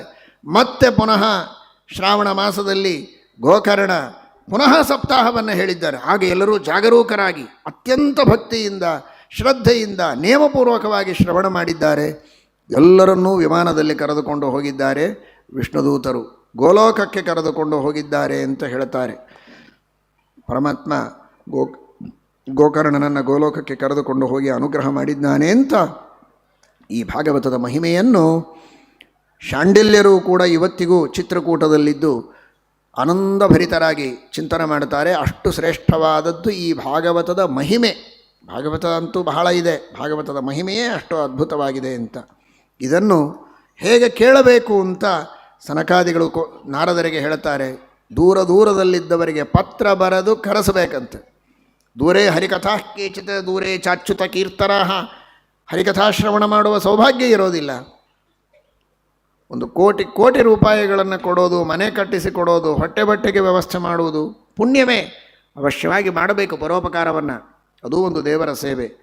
ಆದರೆ ಅದರ ಜೊತೆಗೆ ಜ್ಞಾನವನ್ನು ಕೊಡುವುದು ಬಹಳ ದೊಡ್ಡ ಸೇವೆ. ಕರೆದು ಆಮಂತ್ರಣ ಕೊಟ್ಟು ಕರೆದು ಶ್ರವಣವನ್ನು ಮಾಡಿಸಬೇಕು. ಅವರಿಗೆಲ್ಲ ಆಸನದ ವ್ಯವಸ್ಥೆ ಮಾಡಬೇಕು. ಉಪವಾಸದಿಂದ ಶ್ರವಣ ಮಾಡಬೇಕು. ಪೂರ್ಣ ಉಪವಾಸ ಆಗೋದಿಲ್ಲ, ಫಲಾಹಾರವನ್ನು ಮಾಡಬೇಕು. ಒಂದು ಹೊತ್ತು ಊಟ ಮಾಡೋದು, ಬೆಳಗ್ಗೆ ಎಲ್ಲ ಶ್ರವಣ ಮಾಡಿ ರಾತ್ರಿ ಒಂದು ಹೊತ್ತು ಊಟ ಮಾಡೋದು. ಹೀಗೆ ಅನೇಕ ಕ್ರಮ. ಕೊನೆಗೊಂದು ಮಾತು ಹೇಳುತ್ತದೆ, ಭೋಜನಂತೂ ವರಮ್ಮನ್ನೇ ಅಂತ ಭಾಗವತ. ಉಪವಾಸದಿಂದ ಶ್ರವಣ ಮಾಡಿ ನಿದ್ರೆ ಮಾಡಿ ಕೇಳಲಿಕ್ಕಾಗೋದಿಲ್ಲ ಅಂತ ತಲೆ ಸುತ್ತು ಬೀಳೋ ಸ್ಥಿತಿ ಇದ್ದರೆ ಕೇಳುವುದು ಮುಖ್ಯ, ಉಪವಾಸ ಪ್ರಧಾನ ಅಲ್ಲ. ಭೋಜನಂತೂ ವರಮ್ಮನ್ನೇ ಕಥಾಶ್ರವಣಕಾರಕಂ ನೋಪವಾಸೋ ವರಃ ಪ್ರೋಕ್ತಃ ಕಥಾ ವಿಘ್ನಕರೋ ಯದಿ. ಕಥೆಗೆ ವಿಘ್ನ ಆಗೋದಾದರೆ ಹೊಟ್ಟೆ ತುಂಬ ಊಟ ಮಾಡಿದರೂ ಪರವಾಗಿಲ್ಲ, ಭಕ್ತಿಯಿಂದ ಕೇಳಬೇಕು ಅನ್ನುವುದು ಮುಖ್ಯ. ಆ ರೀತಿ ಭಾಗವತದ ಶ್ರವಣವನ್ನು ಮಾಡಬೇಕು. ಯಾವುದೇ ರೀತಿ ಕಾಮಕ್ರೋಧಾದಿಗಳಿಗೆ ವಶನಾಗದೆ, ಸಜ್ಜನರ ನಿಂದಾದಿಗಳನ್ನು ಮಾಡದೆ, ಎಲ್ಲರಿಗೆ ವಿಶೇಷವಾಗಿ ಆದರ ಗೌರವಗಳಿಂದ ಜ್ಞಾನಿಗಳನ್ನು, ಮಹಾನುಭಾವರನ್ನು ನಮಸ್ಕರಿಸಿ ಅವರ ಅನುಗ್ರಹವನ್ನು ಪಡೆದು ಶ್ರವಣ ಮಾಡಬೇಕು. ಗೋಸೇವೆ ಮಾಡುವವರು, ವಿಷ್ಣು ಭಕ್ತರು, ಜ್ಞಾನಿಗಳು, ಹಿರಿಯರು, ತುಳಸಿ ಸೇವೆಯನ್ನು ಮಾಡುವವರು ಯಾರನ್ನೂ ನಿಂದೆ ಮಾಡಬಾರದು ಅಂತ ಭಾಗವತ ಹೇಳುತ್ತದೆ. ಆ ರೀತಿ ಭಾಗವತದ ಶ್ರವಣ ಮಾಡಬೇಕು. ದೇವರಿಗೆ ಪ್ರಾರ್ಥನೆ ಮಾಡಬೇಕಂತೆ. ಸಂಸಾರ ಸಾಗರೇ ಮಗ್ನಂ ದೀನಂ ಮಾಂ ಕರುಣಾನಿಧೆ ಕರ್ಮಮೋಹ ಗೃಹೀತಾಂಗಂ ಮಾಮುದ್ಧರ ಭವಾರ್ಣವಾತ್. ಈ ಪ್ರಾರ್ಥನೆಯನ್ನು ಮಾಡಿ ಭಾಗವತ ಶ್ರವಣ ಮಾಡಬೇಕು. ಸಂಸಾರ ಮಾರ್ಗದಲ್ಲಿ ಮುಳುಗಿದ ನನಗೆ, ಸಾಗರದಲ್ಲಿ ಮುಳುಗಿದವನಿಗೆ ಉದ್ಧಾರ ಮಾಡುವಂಥ ದೇವರಿಗೆ ಪ್ರಾರ್ಥನೆಯನ್ನು ಮಾಡಬೇಕು. ಶುಕಾಚಾರ್ಯರಿಗೆ ಶುಕರೂಪ ಪ್ರಬೋಧಜ್ಞ ಸರ್ವಶಾಸ್ತ್ರ ವಿಶಾರದ ಏತತ್ ಕಥಾ ಪ್ರಕಾಶೇನ ಮದಜ್ಞಾನಂ ವಿನಾಶಯ. ನನ್ನ ಅಜ್ಞಾನವನ್ನು ಕಳೆದು ಉದ್ಧಾರ ಮಾಡುವಂಥ ಶುಕಾಚಾರ್ಯರಿಗೆ, ಪ್ರವಚನ ಮಾಡುವವರಲ್ಲಿ ಅಂತರ್ಯಾಮಿಯಾಗಿದ್ದು ಉಪದೇಶ ಮಾಡಿಸುವ ಆ ಶುಕಾಚಾರ್ಯರಿಗೆ, ರುದ್ರದೇವರಿಗೆ ಪ್ರಾರ್ಥನೆಯನ್ನು ಮಾಡಬೇಕು ಎಂಬುದಾಗಿ ತಿಳಿಸಿಕೊಟ್ಟಿದ್ದಾರೆ. ಮಧ್ಯ ಮಧ್ಯದಲ್ಲಿ ನಿನ್ನೆ ಹೇಳಿದ ಹಾಗೆ ಜಯಕಾರಗಳನ್ನು ಹೇಳ್ತಾ, ಭಗವಂತನ ನಾಮೋಚ್ಚಾರಗಳನ್ನು ಮಾಡ್ತಾ ವಿಷ್ಣು ಸಹಸ್ರನಾಮದ ಪಠನವನ್ನು ಮಾಡಬೇಕು. ಏನಾದರೂ ಸಪ್ತಾಹ ಶ್ರವಣ ಮಾಡುವ ವಿಧಾನದಲ್ಲಿ ಹೆಚ್ಚು ಕಡಿಮೆ ಆದರೆ ಆ ದೋಷಗಳ ಪರಿಹಾರವಾಗ್ತದೆ ಅಂತ ಹೇಳ್ತಾರೆ. 5 ಜನ ಉತ್ತಮರಾದ ವಿದ್ವಾಂಸರು ವಾಸುದೇವ ಮಂತ್ರದ ಜಪವನ್ನು ಮಾಡಿ ಆ ಭಾಗವತದ ಶ್ರವಣ ಪ್ರವಚನ ನಿರ್ವಿಘ್ನವಾಗಿ ಹರಿಪ್ರೀತಿಯಾಗುವ ರೀತಿಯಲ್ಲಿ ನಡೆಯಬೇಕು ಅಂತ ಅವರು ಪ್ರಾರ್ಥನೆ ಮಾಡಬೇಕು ಅಂತ ಹೀಗೆಲ್ಲ ಅದರ ಕ್ರಮವನ್ನು ತಿಳಿಸಿಕೊಡ್ತಾರೆ. ಇದೆಲ್ಲ ಆಗೋ ಸಂದರ್ಭದಲ್ಲಿ ಸ್ವತಃ ಆ ನಾರದರು ಸನತ್ಕುಮಾರಾದಿಗಳು ಇರುವ ಸ್ಥಳಕ್ಕೆ ಶುಕಾಚಾರ್ಯರೇ ಬರ್ತಾರೆ. ಇವರೆಲ್ಲರಿಗೆ ಗುರುಗಳವರು. ನಾರದರು 14ನೆಯ ಕಕ್ಷೆಯಲ್ಲಿ ಬಂದರೆ ತಾರತಮ್ಯದಲ್ಲಿ, ಸನತ್ಕುಮಾರರು 8ನೆಯ ಕಕ್ಷೆಯಲ್ಲಿ ಬಂದರೆ, ರುದ್ರದೇವರು 5ನೆಯ ಕಕ್ಷೆಯಲ್ಲಿ. ಇವರೆಲ್ಲರಿಗೆ ಗುರುಗಳಾಗಿ ಶುಕಾಚಾರ್ಯರು ಅಲ್ಲಿ ಪ್ರತ್ಯಕ್ಷರಾಗಿದ್ದಾರೆ. ಭಾಗವತದ ಶ್ರವಣವನ್ನು ಪಿಬತ ಭಾಗವತಂ ರಸಂ ಆಲಯಂ ಮುಹುರಹೋ ರಸಿಕಾ ಭೂವಿಭಾವುಕಾಹ ಅಂತ ಪುನಶ್ಚ ಆಜ್ಞೆಯನ್ನು ಮಾಡಿ ಅವರು ಅದ್ಭುತವಾಗಿ ಭಾಗವತದ ಗಾಥೆಯನ್ನು ಹೇಳ್ತಾ ಇದ್ದರೆ ಪ್ರಹ್ಲಾದರಾಜರೇ ಬಂದು ತಾಳ ಕೊಟ್ಟಿದ್ದಾರೆ. ಉದ್ಧವ ಅಲ್ಲಿ ಭಾಗವಹಿಸಿದ್ದಾನೆ, ಅವನು ಕೂಡ. ಸ್ವತಃ ನಾರದರು ವೀಣಾವಾದನವನ್ನು ಮಾಡ್ತಾ ಇದ್ದಾರೆ. ಅರ್ಜುನ ರಾಗವನ್ನು ಜೋಡಿಸ್ತಾ ಇದ್ದಾನೆ. ಇಂದ್ರದೇವರು ಮೃದಂಗವನ್ನು ಬಾರಿಸಿದ್ದಾರೆ. ಈ ರೀತಿ ಶುಕಾಚಾರ್ಯರು ಅಲ್ಲಿ ಭಾಗವತದ ಗಾನವನ್ನು ಮಾಡಿದ್ದಾರೆ. ಸ್ವತಃ ಭಕ್ತಿ ಜ್ಞಾನ ವೈರಾಗ್ಯದ ಅಭಿಮಾನಿ ದೇವತೆಗಳೇ ಅಲ್ಲಿ ನರ್ತನ ಮಾಡಿದ್ದಾರೆ. ಇಂತಹ ಶ್ರೇಷ್ಠವಾದ ಆ ಭಾಗವತದ ಕಥಾ ಅಲ್ಲಿ ನಡೆದಿದೆ ಎಂಬುದಾಗಿ ತಿಳಿಸಿಕೊಡ್ತಾರೆ. ಶ್ರೀಕೃಷ್ಣ ಪರಮಾತ್ಮ ಪರಂಧಾಮಕ್ಕೆ ಹೋಗಿ 30 ವರ್ಷಗಳ ನಂತರ ಶುಕಾಚಾರ್ಯರು ಪರೀಕ್ಷಿದ್ರಾಜರಿಗೆ ಭಾದ್ರಪದ ಶುದ್ಧ ನವಮಿಯಿಂದ ಪೌರ್ಣಿಮೆಯವರೆಗೆ ಸಪ್ತಾಹವನ್ನು ಮಾಡಿದ್ದು. ಅದಾದ ಮೇಲೆ 200 ವರ್ಷಗಳು ಕಳೆದ ಮೇಲೆ ಗ್ರೀಷ್ಮ ಋತುವಿನಲ್ಲಿ, ಅರ್ಥಾತ್ ಜ್ಯೇಷ್ಠ ಅಥವಾ ಆಷಾಢ ಮಾಸದ ನವಮಿಯಿಂದ ಪೌರ್ಣಿಮೆಯವರೆಗೆ ಸಪ್ತಾಹವನ್ನು ಮಾಡಿದ್ದು ಗೋಕರ್ಣ ತುಂಗಭದ್ರಾ ತೀರದಲ್ಲಿ. ಅದಾಗಿ 30 ವರ್ಷಕ್ಕೆ ಸನಕಾದಿ ಋಷಿಗಳ ಪ್ರೇರಣೆಯಂತೆ ನಾರದರು ಸಪ್ತಾಹವನ್ನು ಮಾಡಿದ್ದು, ಸನಕಾದಿಗಳು ಸಪ್ತಾಹವನ್ನು ಮಾಡಿದ್ದು. ಇದು ಮತ್ತೆ 30 ವರ್ಷಕ್ಕೆ ಯಾವ ಯಾವ ಕಾಲದಲ್ಲಿ ಅಂತ, ಅದು ಕಾರ್ತಿಕ ಮಾಸದಲ್ಲಿ ನವಮಿಯಿಂದ ಪೌರ್ಣಿಮೆಯವರೆಗೆ. ಶುಕಾಚಾರ್ಯರು ಭಾದ್ರಪದದಲ್ಲಿ, ಗೋಕರ್ಣ ಆಷಾಢದಲ್ಲಿ, ಸನಕಾದಿಗಳು ಕಾರ್ತಿಕ ಮಾಸದಲ್ಲಿ ಸಪ್ತಾಹವನ್ನು ಮಾಡಿದರು ಅಂತ ಪದ್ಮಪುರಾಣ ಉಲ್ಲೇಖವನ್ನು ಮಾಡುತ್ತದೆ. ಇಂತಹ ಶ್ರೇಷ್ಠವಾದ ಶ್ರೀಮದ್ಭಾಗವತದ ಶ್ರವಣವನ್ನು ಮಾಡಿ ಜನ್ಮವನ್ನು ಸಾರ್ಥಕಪಡಿಸಿಕೊಳ್ಳಬೇಕು ಅಂತ ಪದ್ಮಪುರಾಣ ನಮಗೆಲ್ಲ ಆದೇಶವನ್ನು ನೀಡ್ತಾ ಇದೆ. ಆ ಭಾಗವತವನ್ನು ನಾಳೆಯಿಂದ ಎಲ್ಲರೂ ಯಥಾಶಕ್ತಿ ಭಕ್ತಿಯಿಂದ ಶ್ರವಣವನ್ನು ಮಾಡೋಣ. ನಿನ್ನೆ ದಿವಸ ಒಂದು ಮಾತು ಹೇಳಿದ್ವಿ, ಸಮಯ ಇವತ್ತು ಬಹಳ ಆದದ್ದರಿಂದ ಹೇಳಲಿಕ್ಕಾಗಲಿಲ್ಲ. ಅನೇಕ ಚಿಕ್ಕ ಮಕ್ಕಳೆಲ್ಲ ಎದುರಿಗೆ ಬಂದು ಕುಳಿತಿದ್ದಾರೆ. ಮಕ್ಕಳಿಗಾಗಿ ಹೇಳ್ತೇವೆ ಅಂತ ಪ್ರತಿಜ್ಞೆಯನ್ನು ಮಾಡಿದ್ದು.